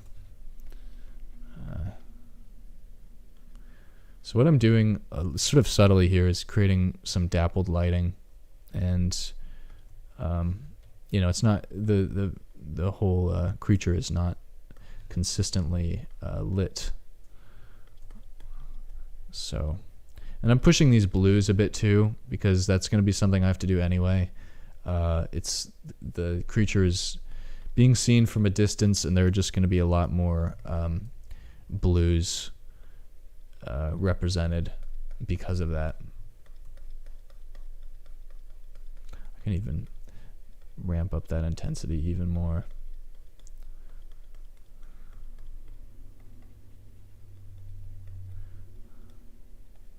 Anywhere where the light is not hitting it, but it's still picking up the light of the sky as well as just the ambient atmosphere, we're gonna have those really intense blues. Check this out. Ready? Look at that. Look at that difference. So much more clarity. I can't even believe I made this in the first place. I mean, that's cool. It's a cool design in its own right, but like compared to this, like, that's so cool. But now we need to embed it in our environment, which is probably going to be my next phase. I might just finish up what I'm doing here and take a quick break, maybe get some food, and jump right back in, honestly. Like, I feel like if I don't do it now, I'm not going to do it. By the way, that was the other thing I was going to mention. That piece I started last week, the character piece, I know that was kind of unfinished, so I actually I have already started working on it, and I've been recording video of that. So the next thing I'm going to do, once I finish that piece, I'm actually going to release that as the second part of that live stream as just a narrated walkthrough. So you'll get to see that piece finished up it won't be live, but I think it'll be a bit more well explained, and you'll get to see it finished up. Actually, I can give you a little preview of that right now. What was it? Live stream 14. Let's see what we got here. So many of these. No, this one's live stream 14. That's 13.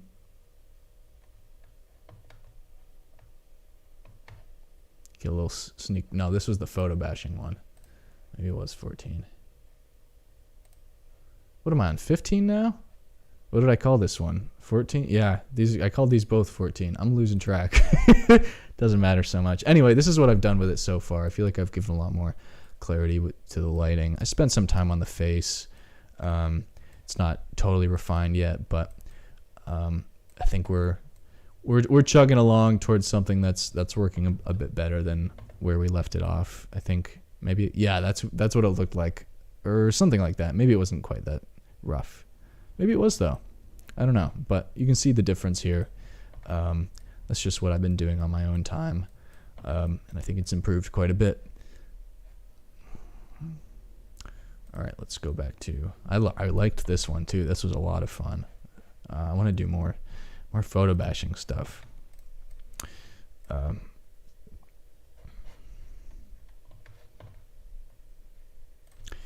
right. So, all right, let's just make sure I'm on the right layer here. Yep. Yeah. What a. Yeah, I'm glad to see like both versions. Yeah, I feel like they both serve a different purpose. There's a bit of a different mood, but I think in terms of shape and form and just overall clarity and detail, it's just I think this is loads better. So lower the value here so this can be more of a silhouette as it recedes into the darkness here, and everything here is just going to be kind of a silhouette. And now you can see where the where I painted over with that character. As a matter of fact, let's see what happens if we turn this off. Oh my god, look at that. So let's just take this layer. My layers are getting a little bit messy. Wait, what is this? Oh, that's that, and this is that. Okay, that makes more sense. This is what I'm talking about with the layers. Sometimes it can get a bit out of control.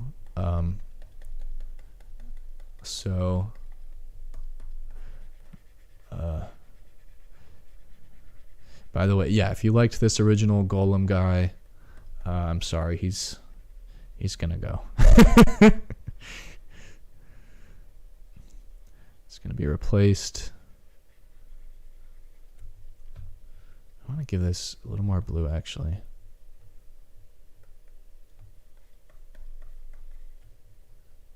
Change the hue a little bit. This is where, like, I'm still painting on this creature layer, but I'm just starting to blend it into the background. Like, all this, we want this to be lost edges. Except we'll keep some of the silhouette right here.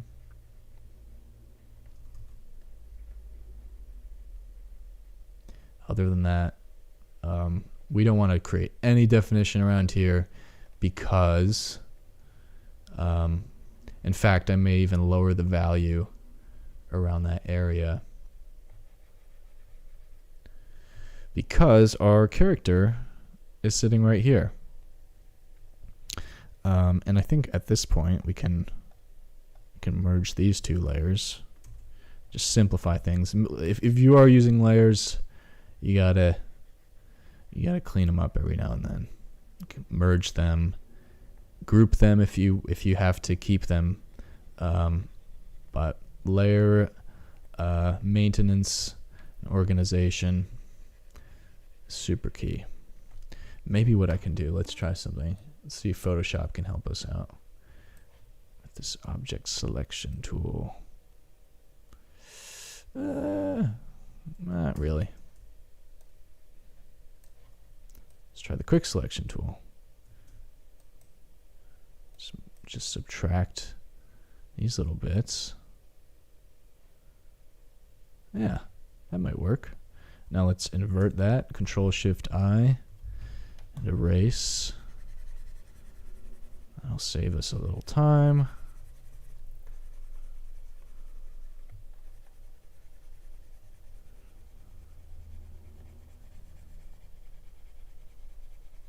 Beautiful. And we can even just go in and fine tune this a little bit. We can start doing the same thing with this character that we did with the, so he's going to need a lot more detail now that we've ramped it up with the big guy. But at the very least, we can just start cleaning up these edges. It's very satisfying to do stuff like this. Just like really refine everything that's going on here.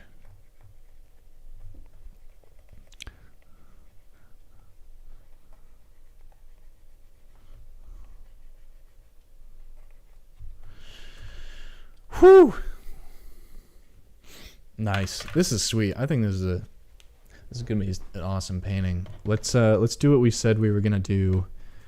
I'm actually just gonna copy and paste this layer, and just in case we need a backup, and pull up these levels a bit, and notice how the color is a little off now. So we're actually going to go to color balance and take our midtones, shift them over to the blue.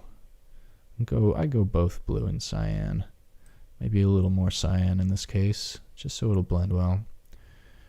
And we can even push our highlights, make them a bit warmer, although like Photoshop is reading most of this as highlights at this point, so I don't want to push it too far.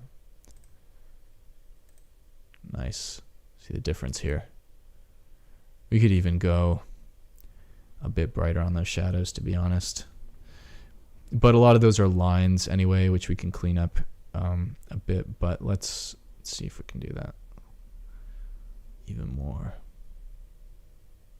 I don't want to do that because I don't want to lose this silhouette back here. I think I'll just go back in later and clean up those shadows. But I think this is roughly the right value range we want for that distance for now.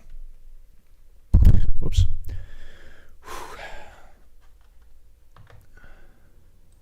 Scale change. Now the man can ride the beast. Yeah, I think the next thing that needs to happen is like we need to embed that that creature into the distance, and there's a lot of tricks and atmospheric things we're gonna do to make that happen. So hopefully when we're done, it won't appear as though the scale has changed too much. And I've noticed I've also positioned him a little bit higher, which I think is going to be fine. But we can just see if it'll work. Maybe push him a little lower to the forest floor like that, and we'll end up just painting everything behind him, so it doesn't matter too much. We can get rid of all that old stuff.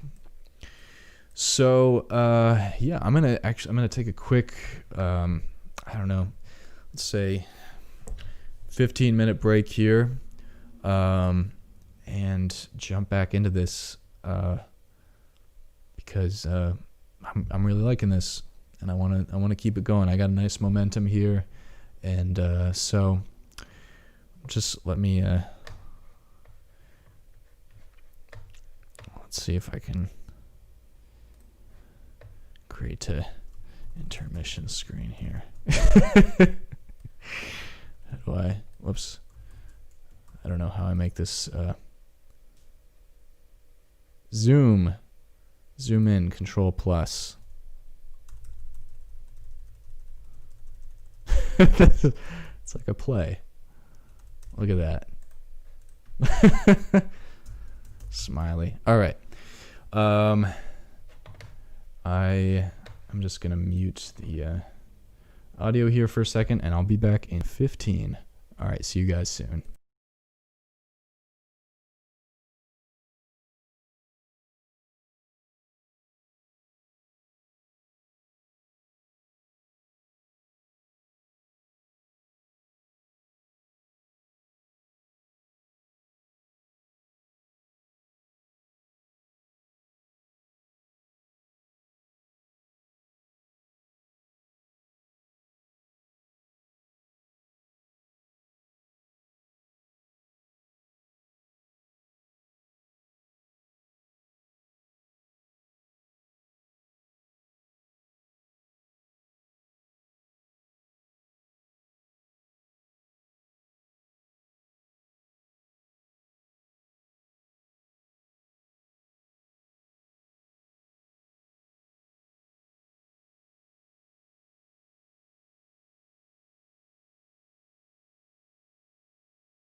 All right.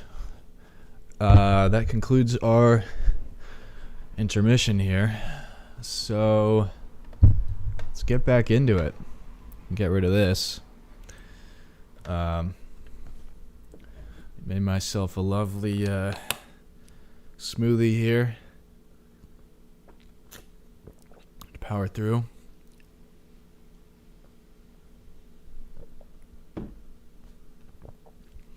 So pardon me if I'm swigging into the microphone there. All right, we got a couple new people on YouTube here. That's nice to see. What brushes do I use to color the backgrounds like this? Yeah, I used, I can't remember exactly what I used last time when I set up the base for this painting, but I haven't really been using too many. Like I said before, it's mostly just from the Greg Rutkowski pack and the Marco Bucci brush pack as well. And those are both really great. Strongly recommend you check them out. So let's get back into it here. I think I was just about to let's do something. Excuse me. Let's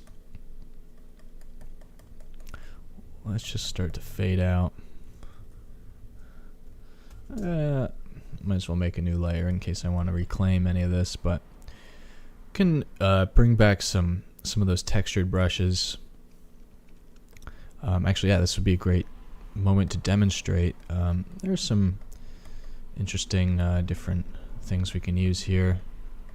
Different leaves and all that kind of stuff. So let's switch to a nice warm green and just start painting some nice foliage colors in here. This is just sort of, this is a leaf brush. I think this is from the Evident brush pack. I was saying how a lot of those have some nice, very specific applications.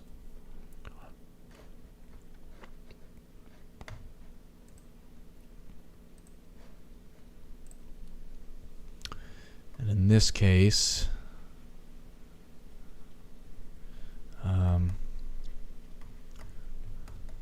it's helping us. I think maybe I want to use something a bit more clearly textured. Let's see if Greg has anything for us here. I always love this one. This is a great texture brush.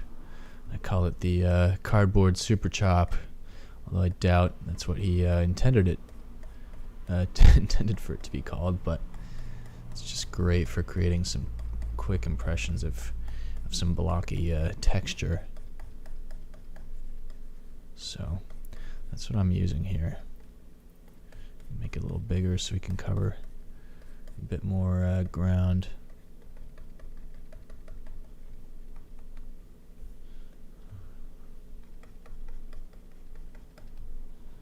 Darken it, dull it, bring it around the sides.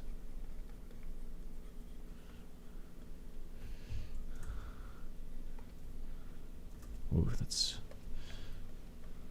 maybe create some little shadow areas here and there.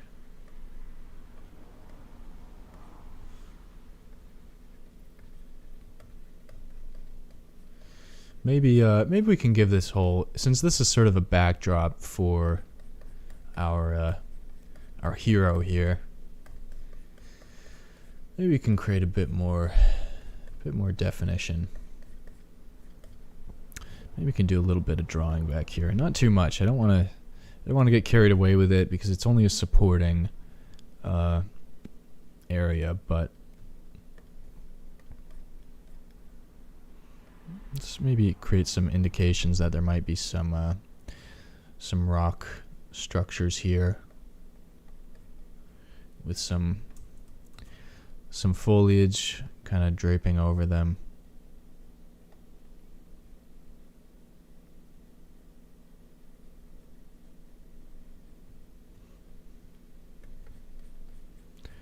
And the further out we get, the less we really need to be explicit with our detail,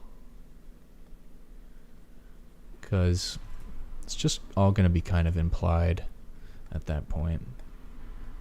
Oh, you know what we need? Oh my god, I can't believe I almost missed this. We need a cast shadow. And that's going to be super fun. Very dramatic. Doesn't have to be crazy accurate. In fact, this whole guy is going to need a shadow, but for now, let's do something interesting here. Let's go to color mode. See if we can just take all that texture and push it into a shadow range.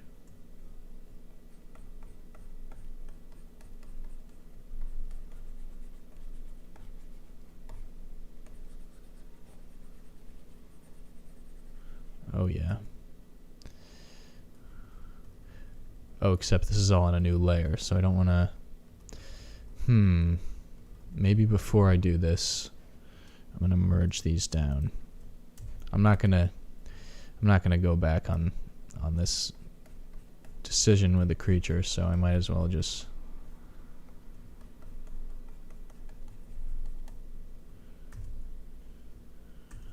And we can make that a bit darker. Although our color brush is not going to affect the value, so we'll have to go in with our multiply, maybe with a soft round brush, and just really emphasize those shadows. There's something even a bit bluer here. And then I think I've made that a bit too dark, so let's go back to color mode and bring back some of this. Oops, not color mode, normal mode.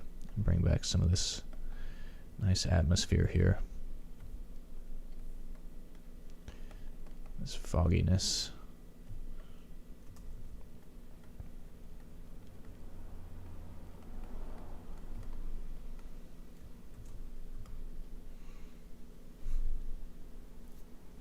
That's pretty cool.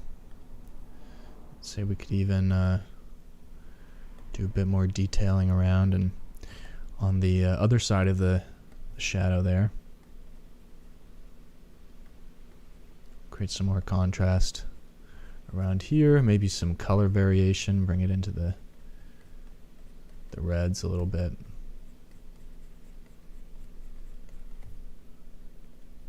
Bring the value down.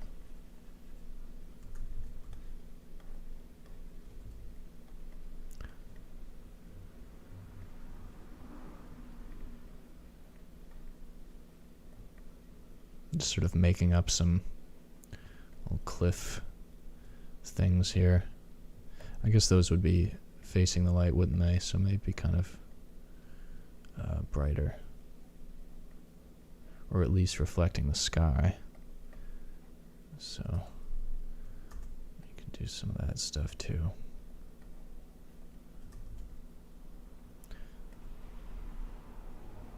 A little cast shadow into a crevice around here, maybe. Maybe another one over here.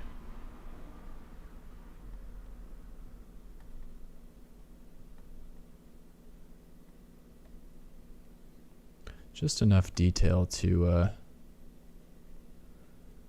demonstrate what's going on here.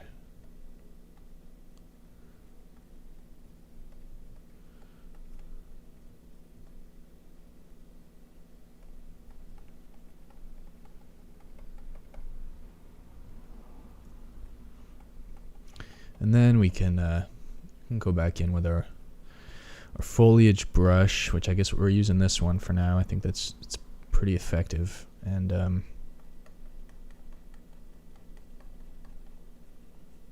let's bring some of this back in. Oh, that looks really nice. Which actually reminds me of a... oh, maybe that was A. Tanzana, who...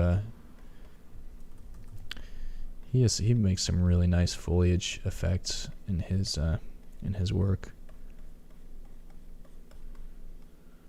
And then down here, where it's reflecting the sky a bit, we're gonna have this brighter sort of blue-green, sort of sparingly down here.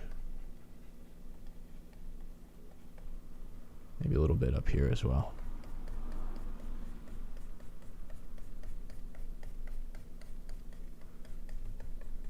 Nice. Nice. Looks good. Down here.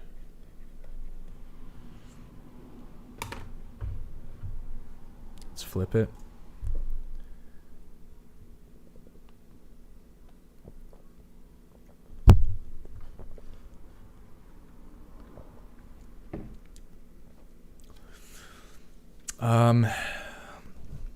Are you talking? Oh yeah, the cardboard super chop, what I'm calling it. Yeah, there are a couple ones like this in the Rutkowski brush pack. There's another. Oh, he's got a lot of really nice choppy, textured ones, but I think this one is the most choppy, and it's really great for textural work like this.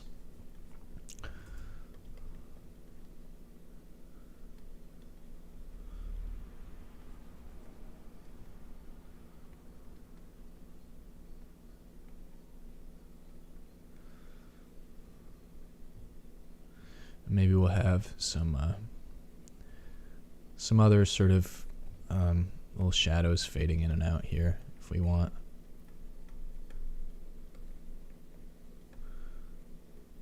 Some dappled lighting from the canopy up there, just like what's hitting his back.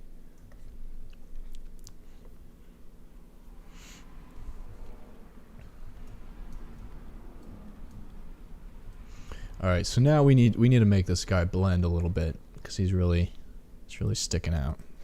So to do that, we're gonna have to start cutting out some of these darker values in here.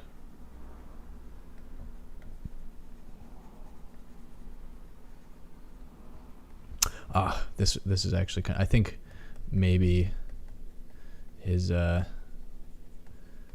little crest back here is actually darker than the rest of his body, so I'm actually just gonna darken that into kind of a silhouette as it goes back.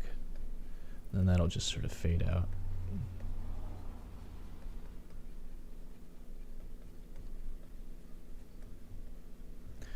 All right, now let's go back here. Start, I think let's see, where's our background again? I would like to lighten up this whole area here.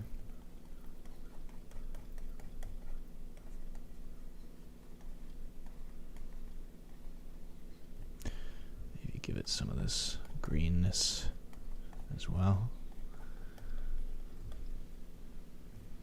All right, back to this guy. I wish there were a way. Maybe. Okay. Here's something maybe we can do. Let's go to select color range, and pick this right here. I don't know if this will work, but it just might. Okay. Let's take this color. Let's lighten it up a little bit. Let's move it more towards the blue. I see it didn't select all of this area here, but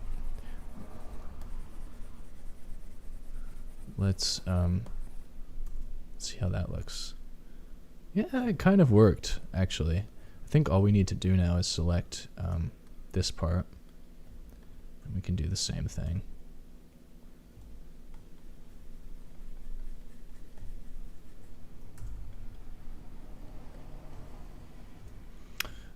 Now that hand is looking like a total mess right now, so let's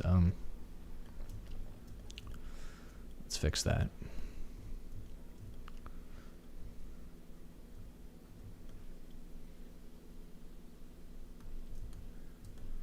And I think just like addressing this point of contact between the creature and the ground, which is really our only visible point of contact.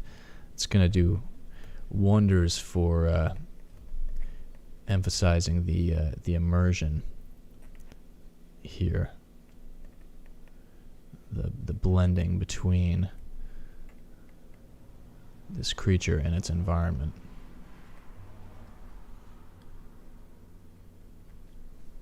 Also going to take some lighter values here and just a little bit go over some of these muscle structures and bring them out a little bit so it's not just a straight silhouette. And we're going to have some reflected light as well coming up from the ground. Just going to be a bit darker, a bit redder.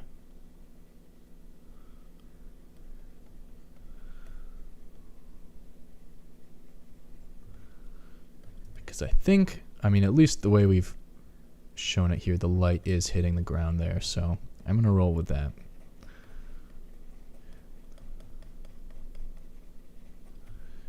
Add some greenness into this a little bit.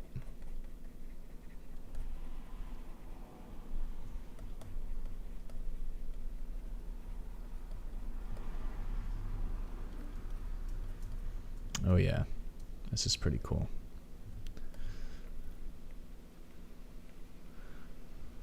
I'm not really too concerned with the brush I'm using here because I'm still sort of just drawing, but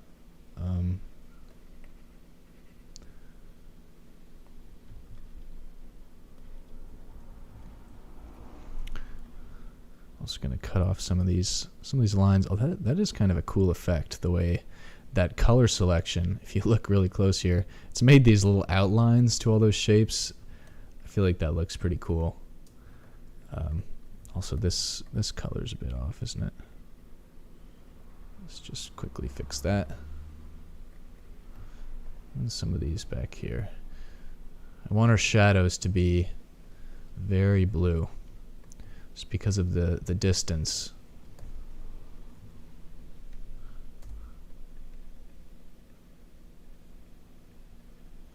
I'm creating a bit more of that speckled shadow as well here.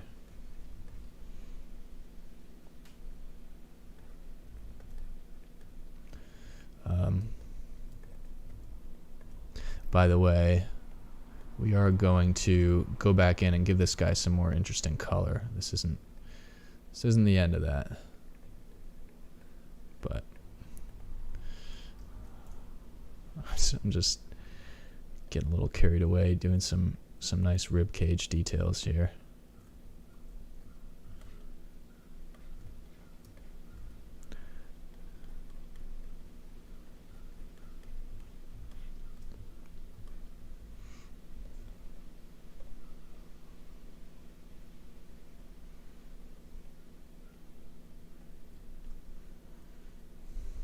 To be a little bit of reflected light on this hand as well. And also maybe just a bit here. Maybe not quite so much. It's really subtle. All right, let's go back to this hand here, or paw, whatever you want to call it. Just giving it a sort of interesting design. Let's go back to our sketch dynamic brush. Get some nice hard edges here.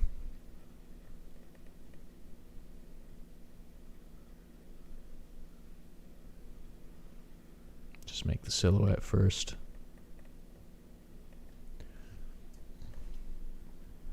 Perfect. Now let's add in some reflected light from the sky.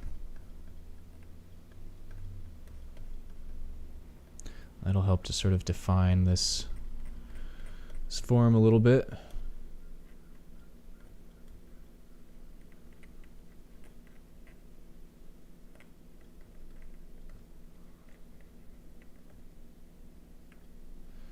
Maybe it's a bit more reflective around the claws. That's a bit too much, isn't it? Just a touch.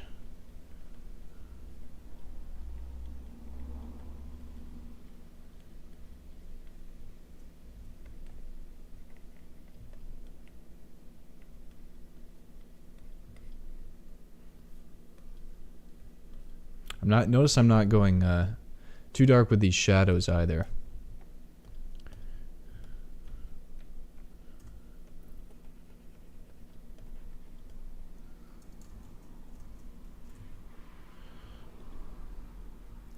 Just going to flatten this out a little bit. Maybe not.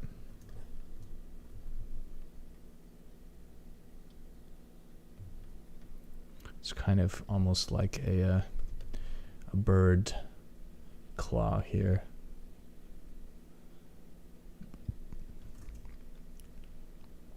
He's got parts from all kinds of different animals.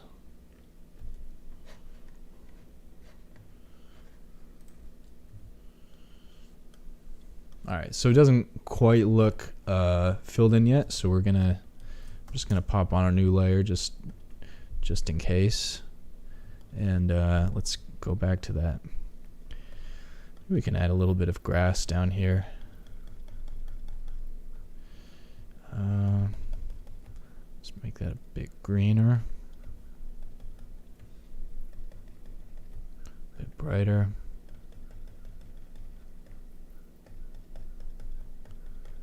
I'll just have some of that kicking about here. Maybe there's a little bit here in the shadow.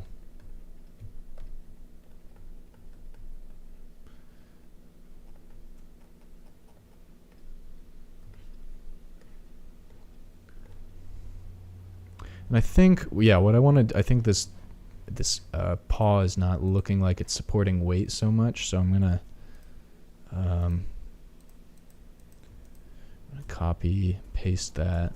Use this warp tool to just, maybe I don't need to copy and paste it. Just warp it. Actually, let's take it from all the way up here. Warp, and then just sink it down. Really flatten it out, make it look like it's supporting some weight here.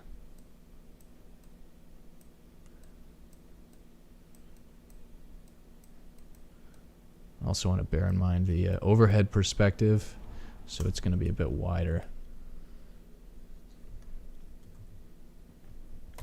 And then let's just see if we can sync that up with the leg. Perfect. So with that in mind, let's go back to this layer we put over it. Let's get rid of that. Let's give him a nice clean shadow here.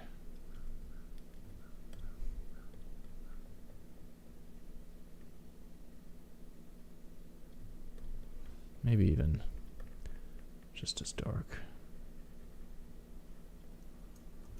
Actually, it'll be as dark just on the inside where it's not picking up the skylight. And then around here, we can give him some nice lighting, a little bit of definition.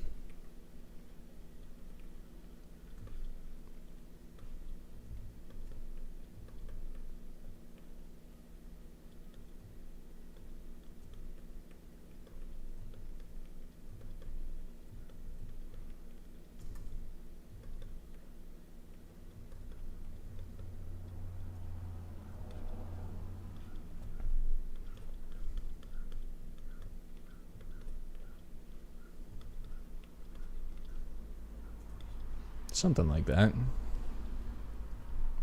Have this claw curve out a little bit and have it catch some of that nice light.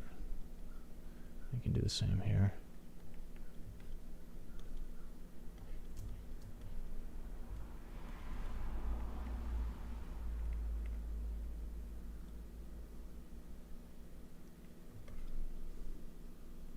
What did we do? Did I make it look like it's floating again? Yeah, I think the shadow, yep, the shadow is going to make the difference there.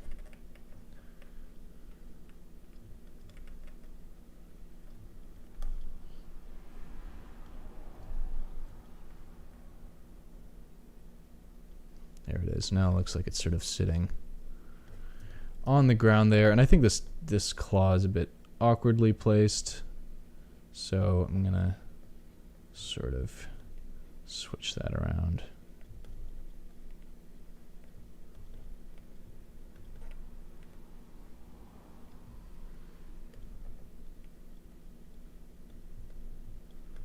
There we go.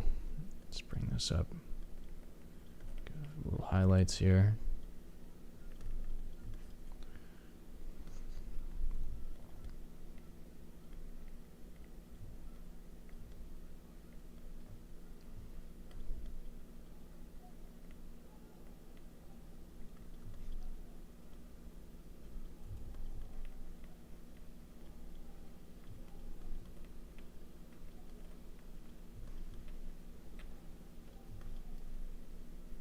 All right, good enough.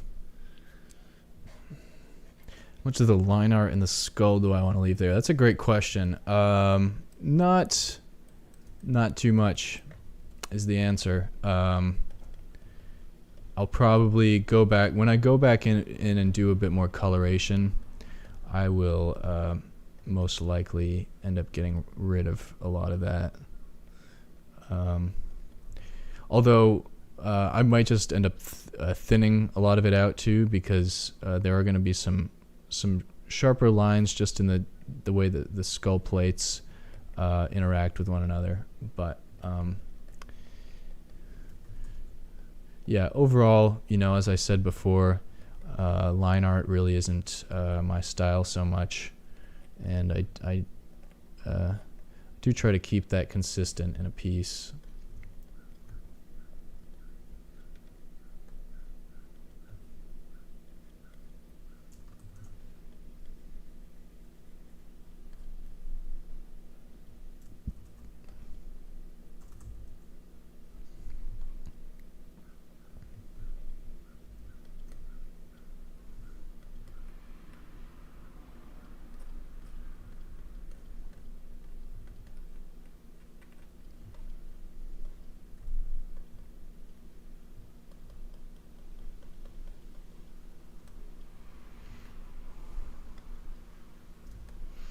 I've noticed I've created an inconsistency with the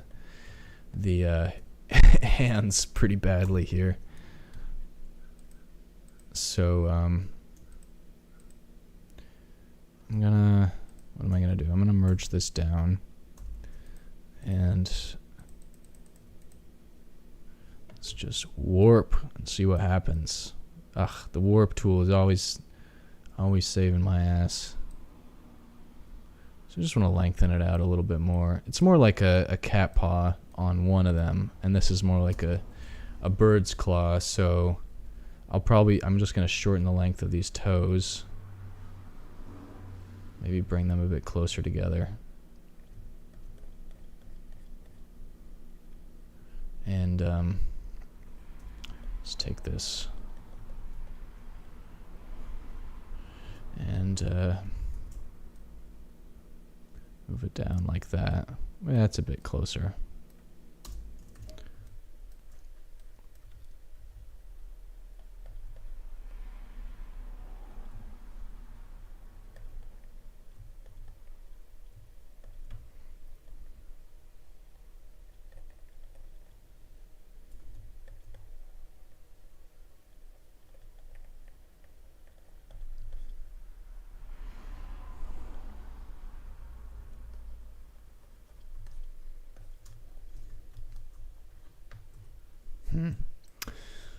It's not quite working. Maybe I'm just going to have this part in shadow.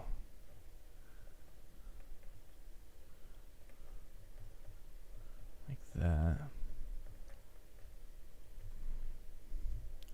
Kind of have the landscape mimic that a little bit. Let's bring out that Super chop.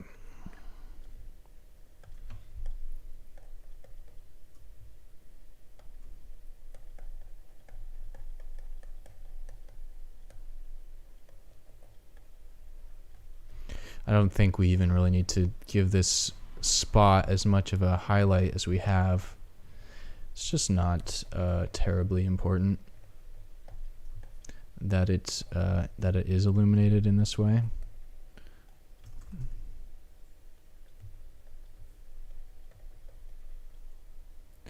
But I'm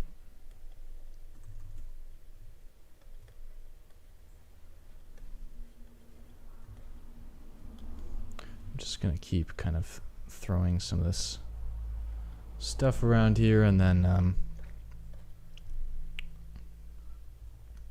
maybe we'll give it a little bit of a highlight here, and then the rest will just be reflected light from the sky. I'll show you what I mean in a minute here.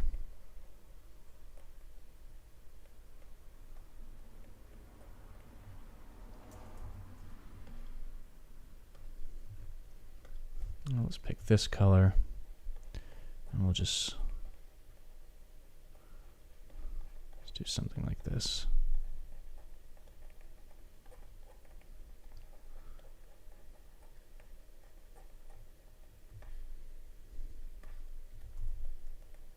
Yeah, it doesn't all have to be very super clearly articulated here. This isn't like a main focal area or anything, so I'm not too worried about it. I mean, it's right next to the main focal area, but now let's go back here and just cut out some of those lines I was talking about.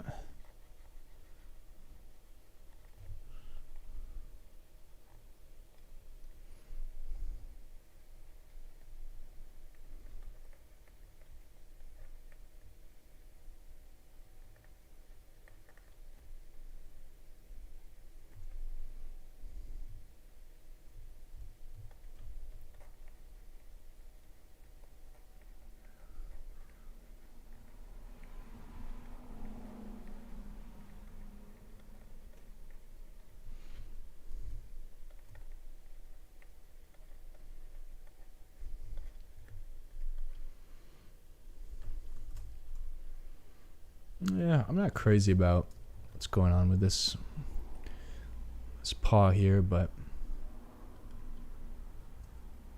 I guess it's okay. Maybe I'll just take down the saturation a bit.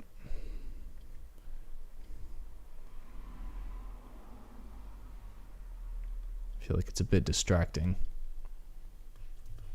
but who knows? Maybe I'm overthinking it.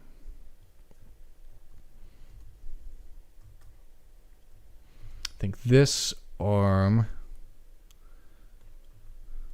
well, first there's a little, I'm gonna correct this little silhouette issue here. Starting to get very precise with a lot of this stuff. Maybe a bit too precise. We'll see. Yeah, this other arm is most likely going to be casting a shadow as well.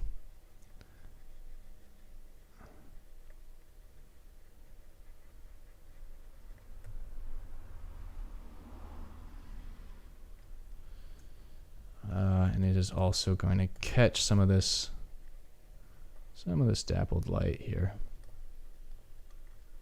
Sort of have it cast down at an angle.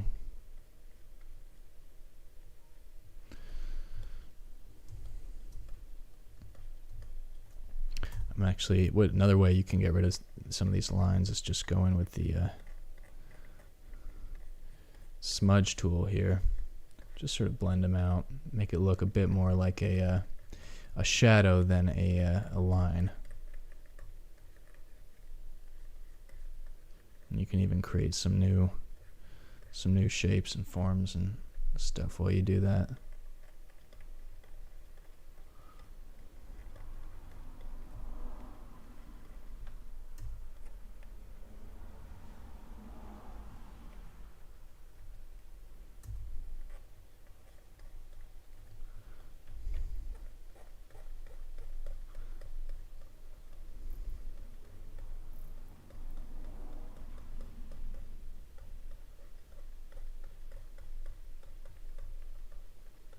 It's kind of useful.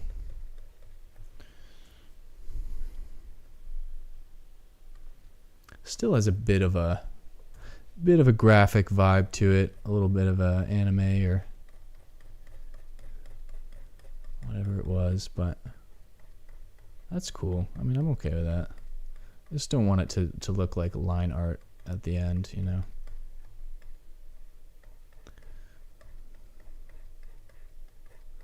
You can also use the smudge tool to create just these subtle variations in your planes. Let's take a little bit of this shadow, put it over here.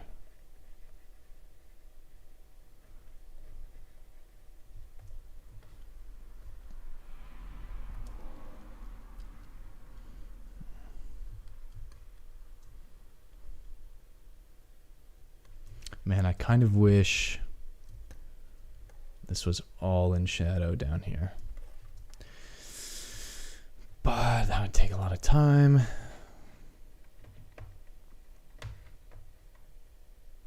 Show the initial art compared to this one. Yeah, let's check it out. I think I painted over a lot of that. But there's that. And there's that. I think this is pretty much where I started today. And then we made that guy. Not that one. Made that guy, painted over all this, and put that in there, and the spear. So yeah, I think we made some decent progress here. I'm gonna try something real quick. See if I can use the color brush to convert this to a shadowed area.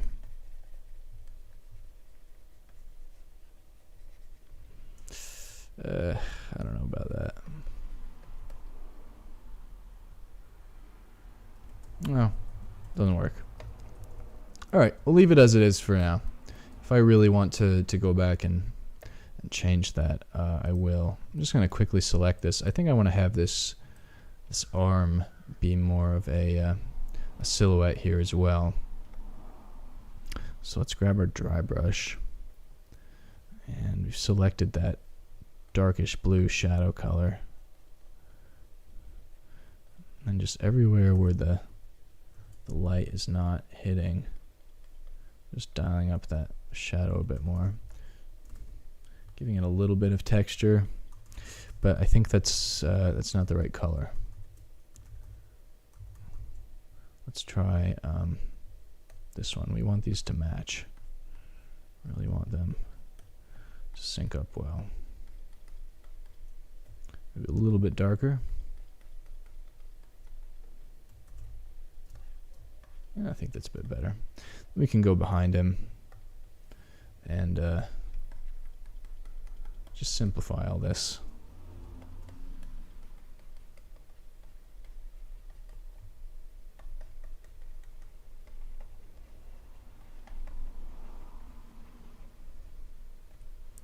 Break out that texture brush again.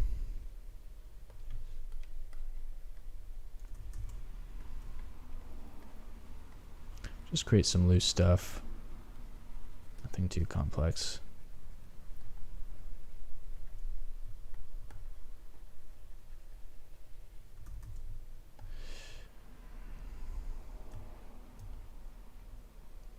I think maybe the problem with this this arm here is it's a bit kind of... Oh yes, of course. I haven't applied the atmospheric perspective yet.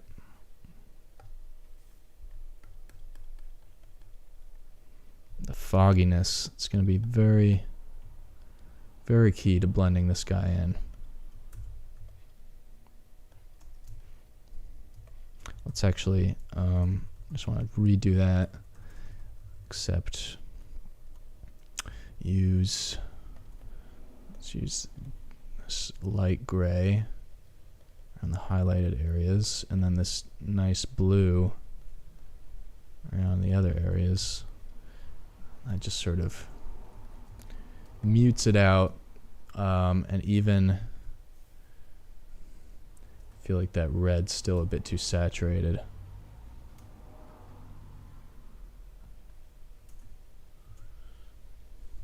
I won't worry about it. We can even take some of this and just sort of fill the illuminated area. And then we can, let's have a nice cast shadow following this.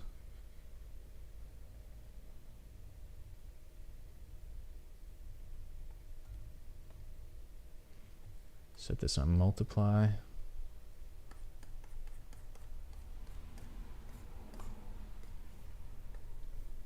Get it nice and blue. Cool. It's kind of neat. Just go back to normal for a minute and blend that out a little bit. Can invert that selection and play up the texture around it as well. Whoa. Easy.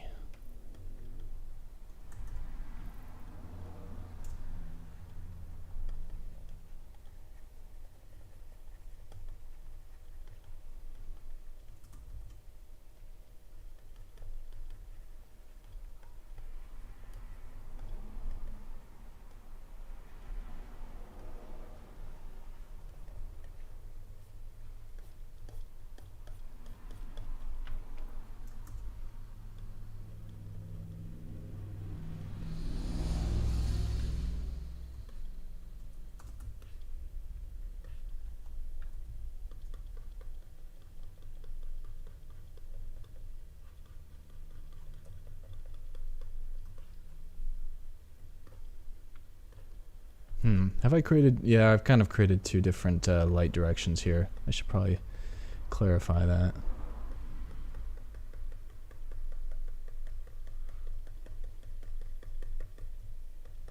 Just move that shadow a bit back.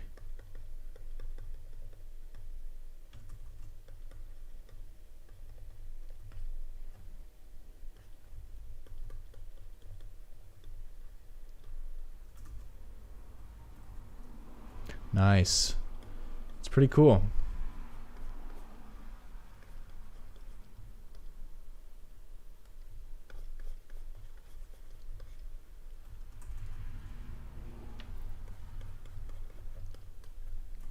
Flip it. All right. Next thing we're gonna have to do, because we've played up this. Yes. Yeah. Definitely. I feel like we've really resolved a lot of the scale kind of uncertainty here.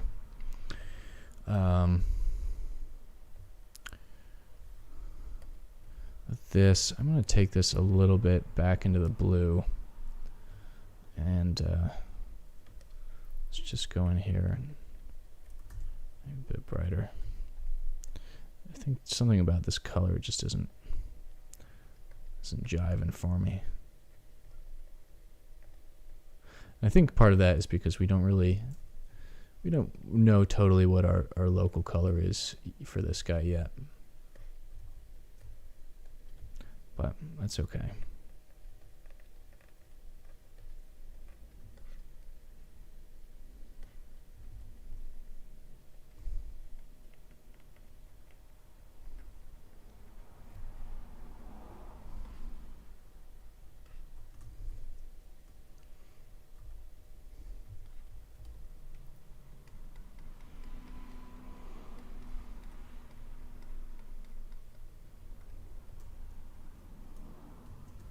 I don't know if I want to do that. Let's blend out some of these lines. We can even do a nice sort of fading lighting effect here.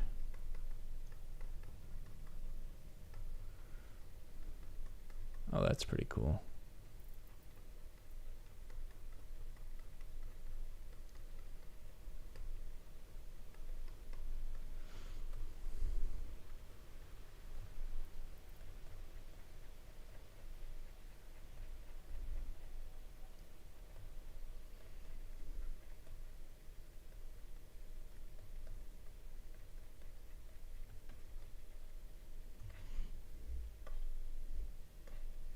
not sure about this one.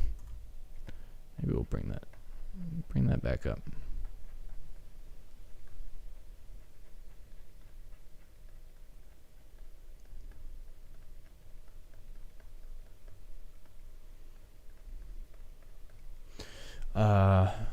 Okay.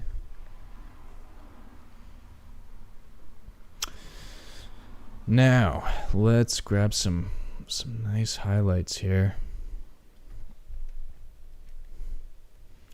Get in here, maybe do a little detailing. Smooth out the skull and make it pop a little bit more.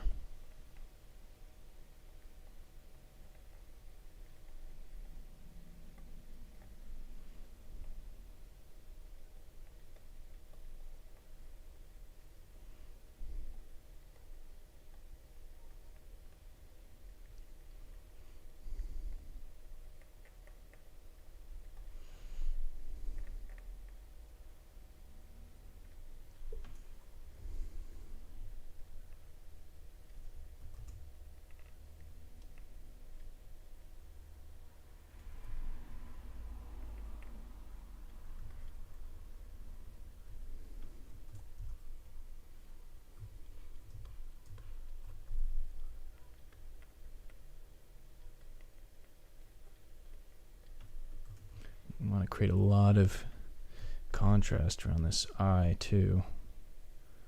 So just going to play that up a little bit.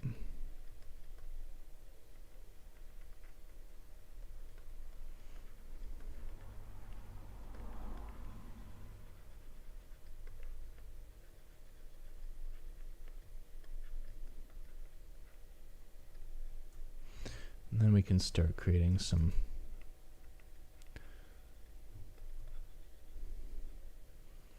shadows here and there.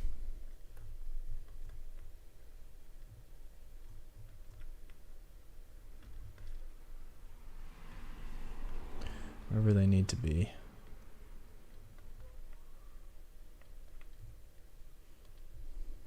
But in this case, they are shadows created by the form of the skull and not so much lines as they were before, because they have variation. That's sort of how you can create a distinction between lines and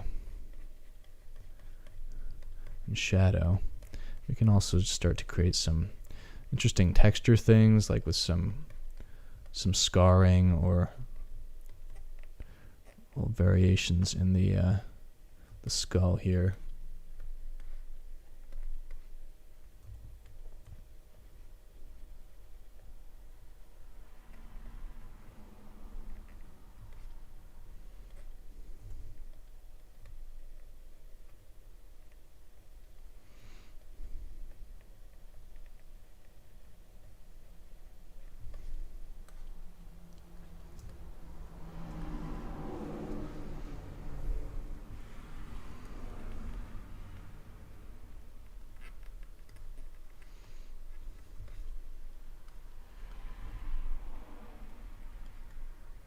Just create fun little details.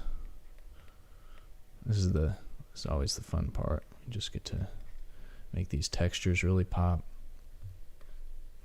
Probably gonna go in with the smoother here and smooth things out. So these horns are looking a bit rough, a bit complex. Just want to smooth these forms out.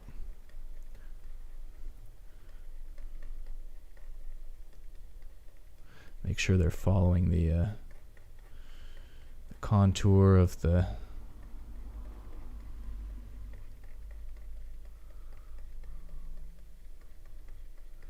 shape.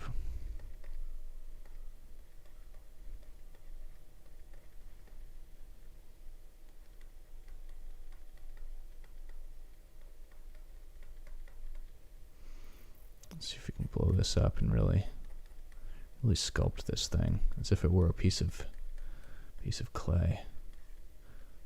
Kind of stretch it out and shift it around.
Just gonna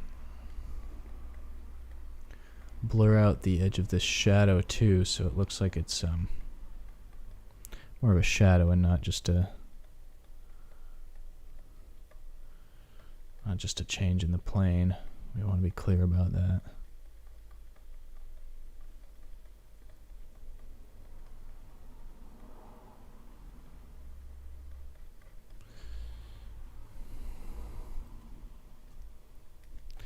We can reinforce that impression by adding in some reflected light details up here.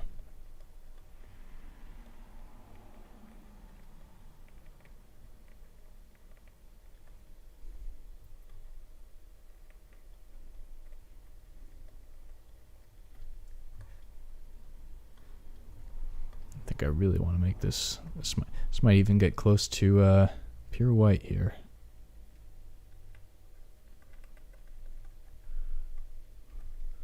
Not a lot of spots on this piece are going to get the pure white, but that's one of them.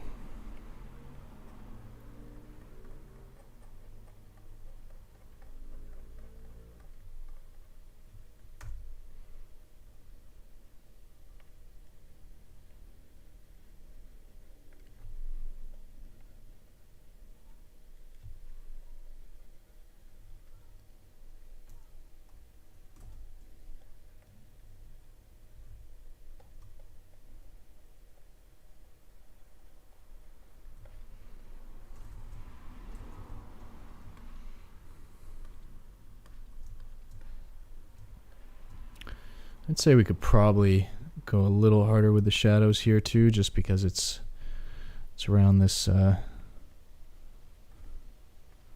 focal area, and I really want to make them pop. I gotta stop saying that.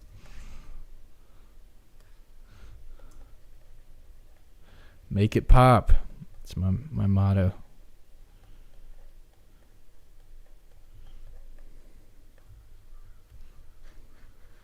Giant raccoon. Sure, it can be a giant raccoon. Giant. What was the last one? Spider lizards or something like that.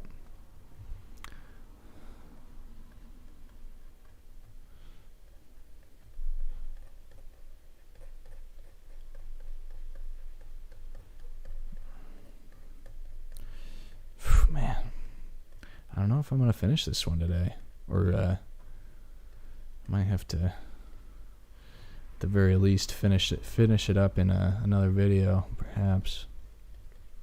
But we'll see. I'm still feeling strong.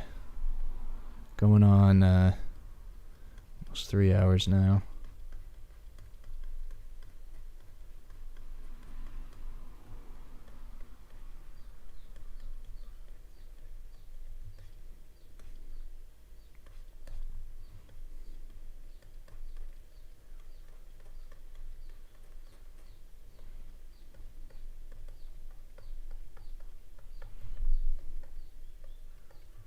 Maybe we can have some kind of things hanging from the bottom here.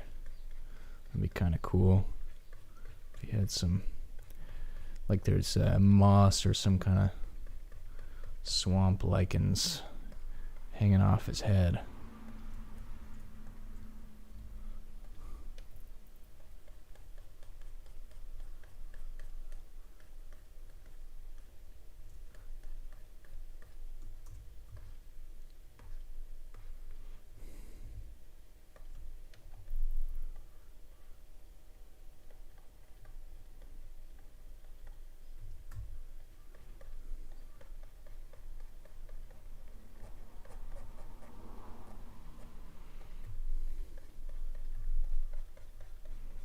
That'll make him look a lot bigger too.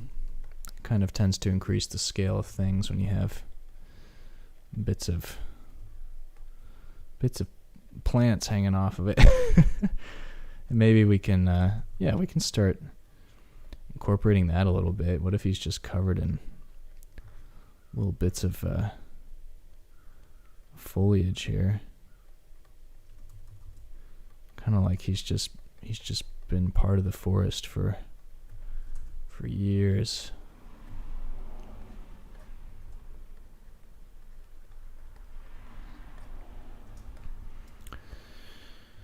I want to have some red around here.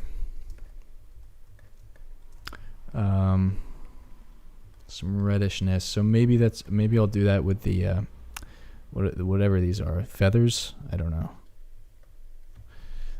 That's just gonna help us kind of solidify this as a focal point. You have this nice red contrast here.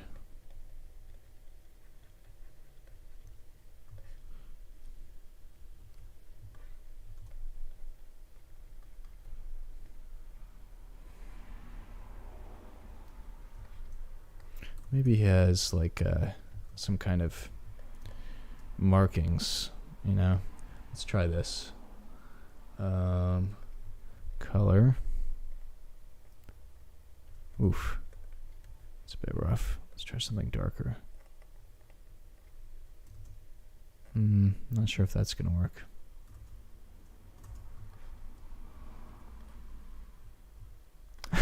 Yeah, exactly. He doesn't give a shit.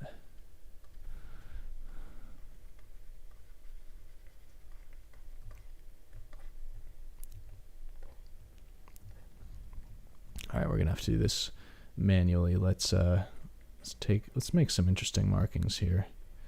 Have them come through here and sort of follow along the path of his face. Make those even brighter over here.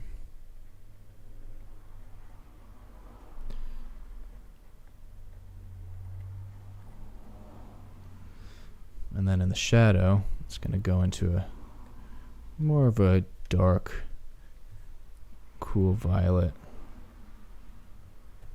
Even less saturated than that.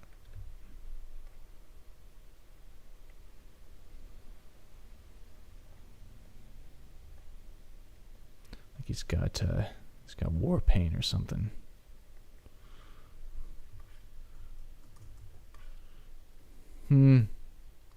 Might have been a bit overkill.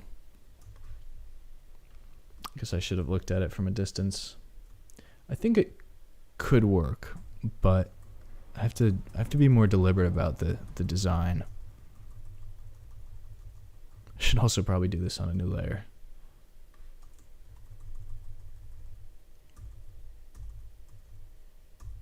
Or maybe I don't know, maybe he doesn't need that. Maybe it's a bit too busy. Well, I guess I can't go back anymore. That's okay.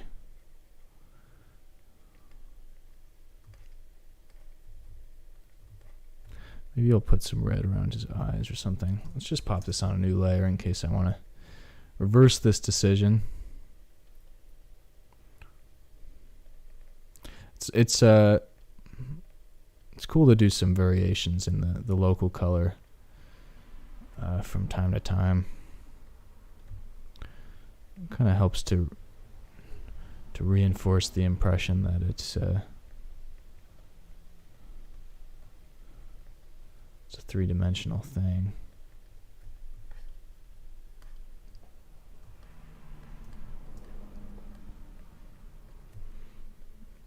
Just gonna knock back the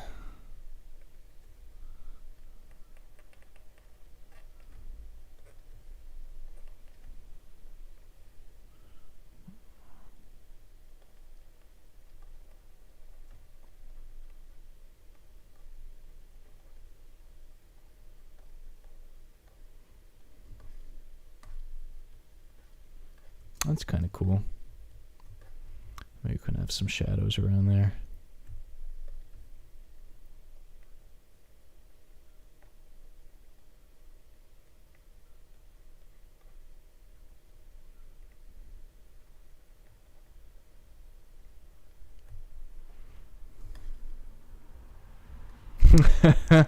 I think that looks pretty cool. Just can blend out some of these.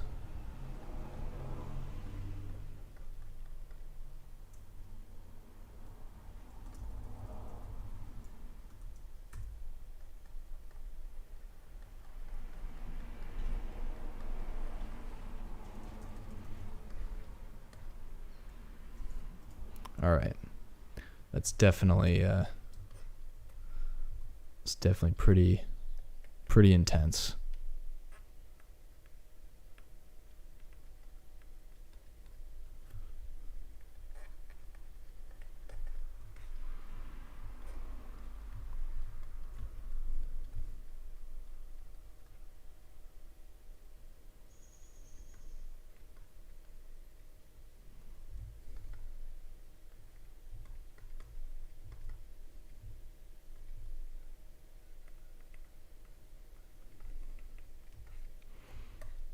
All right. I got to start working on some other things here if I'm ever going to finish this.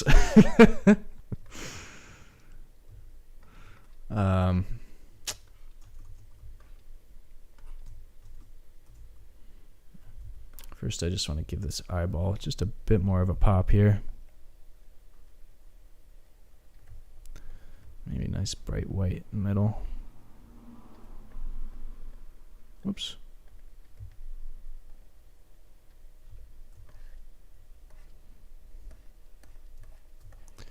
And take down some of these shadows a little bit.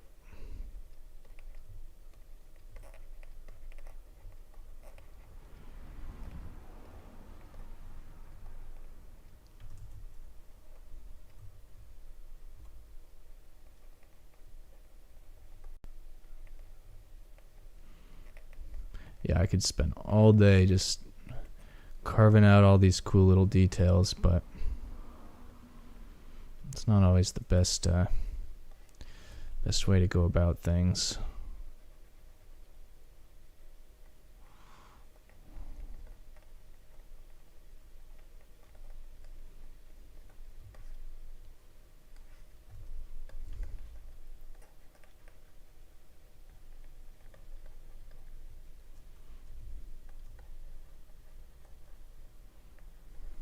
And yet here I am, still doing it.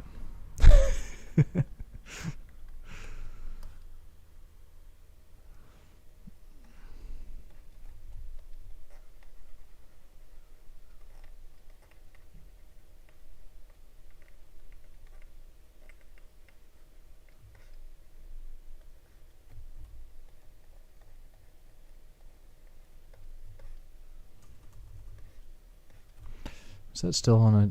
Yeah, it's all on a different layer. I don't know. I don't know if I improved it at all. Kind of like, yeah, I think you were right, Jose. Simplicity is working for us here.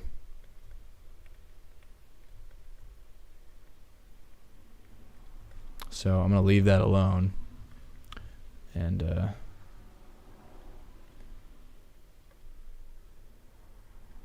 move on to some other things. Right after I put a little shadow there. All right. This dude. What's his deal? Man,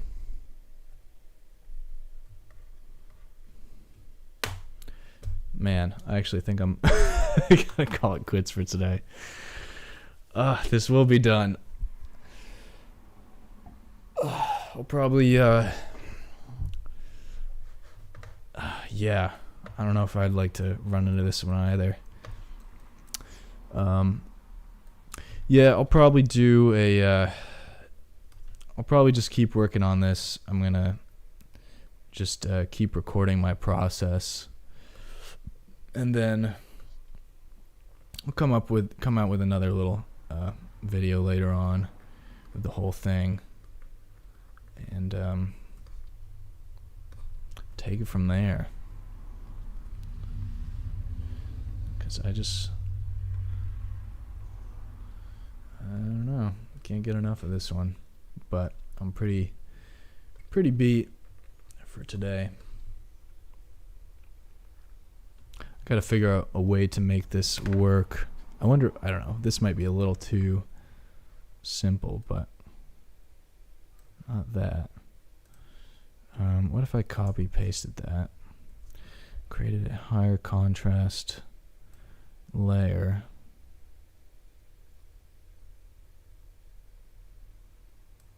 and then masked it. We could paint this in.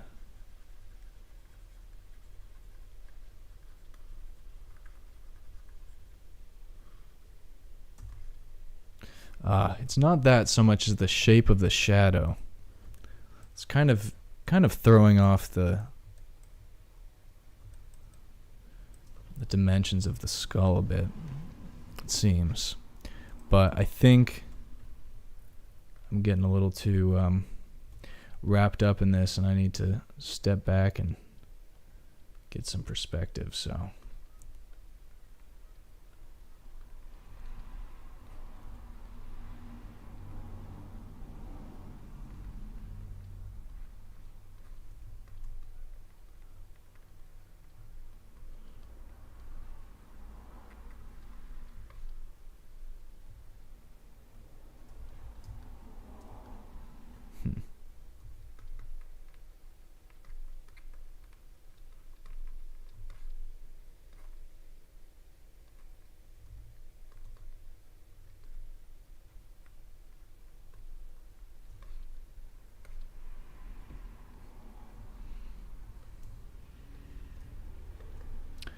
yeah, I think I've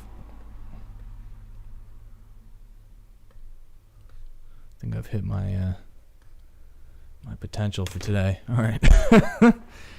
Well, I think Jose's the only one left at this point, but that's fine. I appreciate everyone who showed up to this earlier, and of course, if you're watching it later, take it at your own pace. I'll probably just, like I said, record the rest of this and release it as a video later on. For now, I'm going to take a step back, take a break, get some perspective on this, but I'm really liking this piece. I would like to finish it, so that's what we're going to do. All right, well, until next time. Oh, yeah, and don't forget to check out that nice little time-lapse landscape video I posted there on YouTube if you haven't checked it out already, or check out any of the other live streams. I'm getting quite a series of them at this point, so until next time, hope you all have a nice Sunday.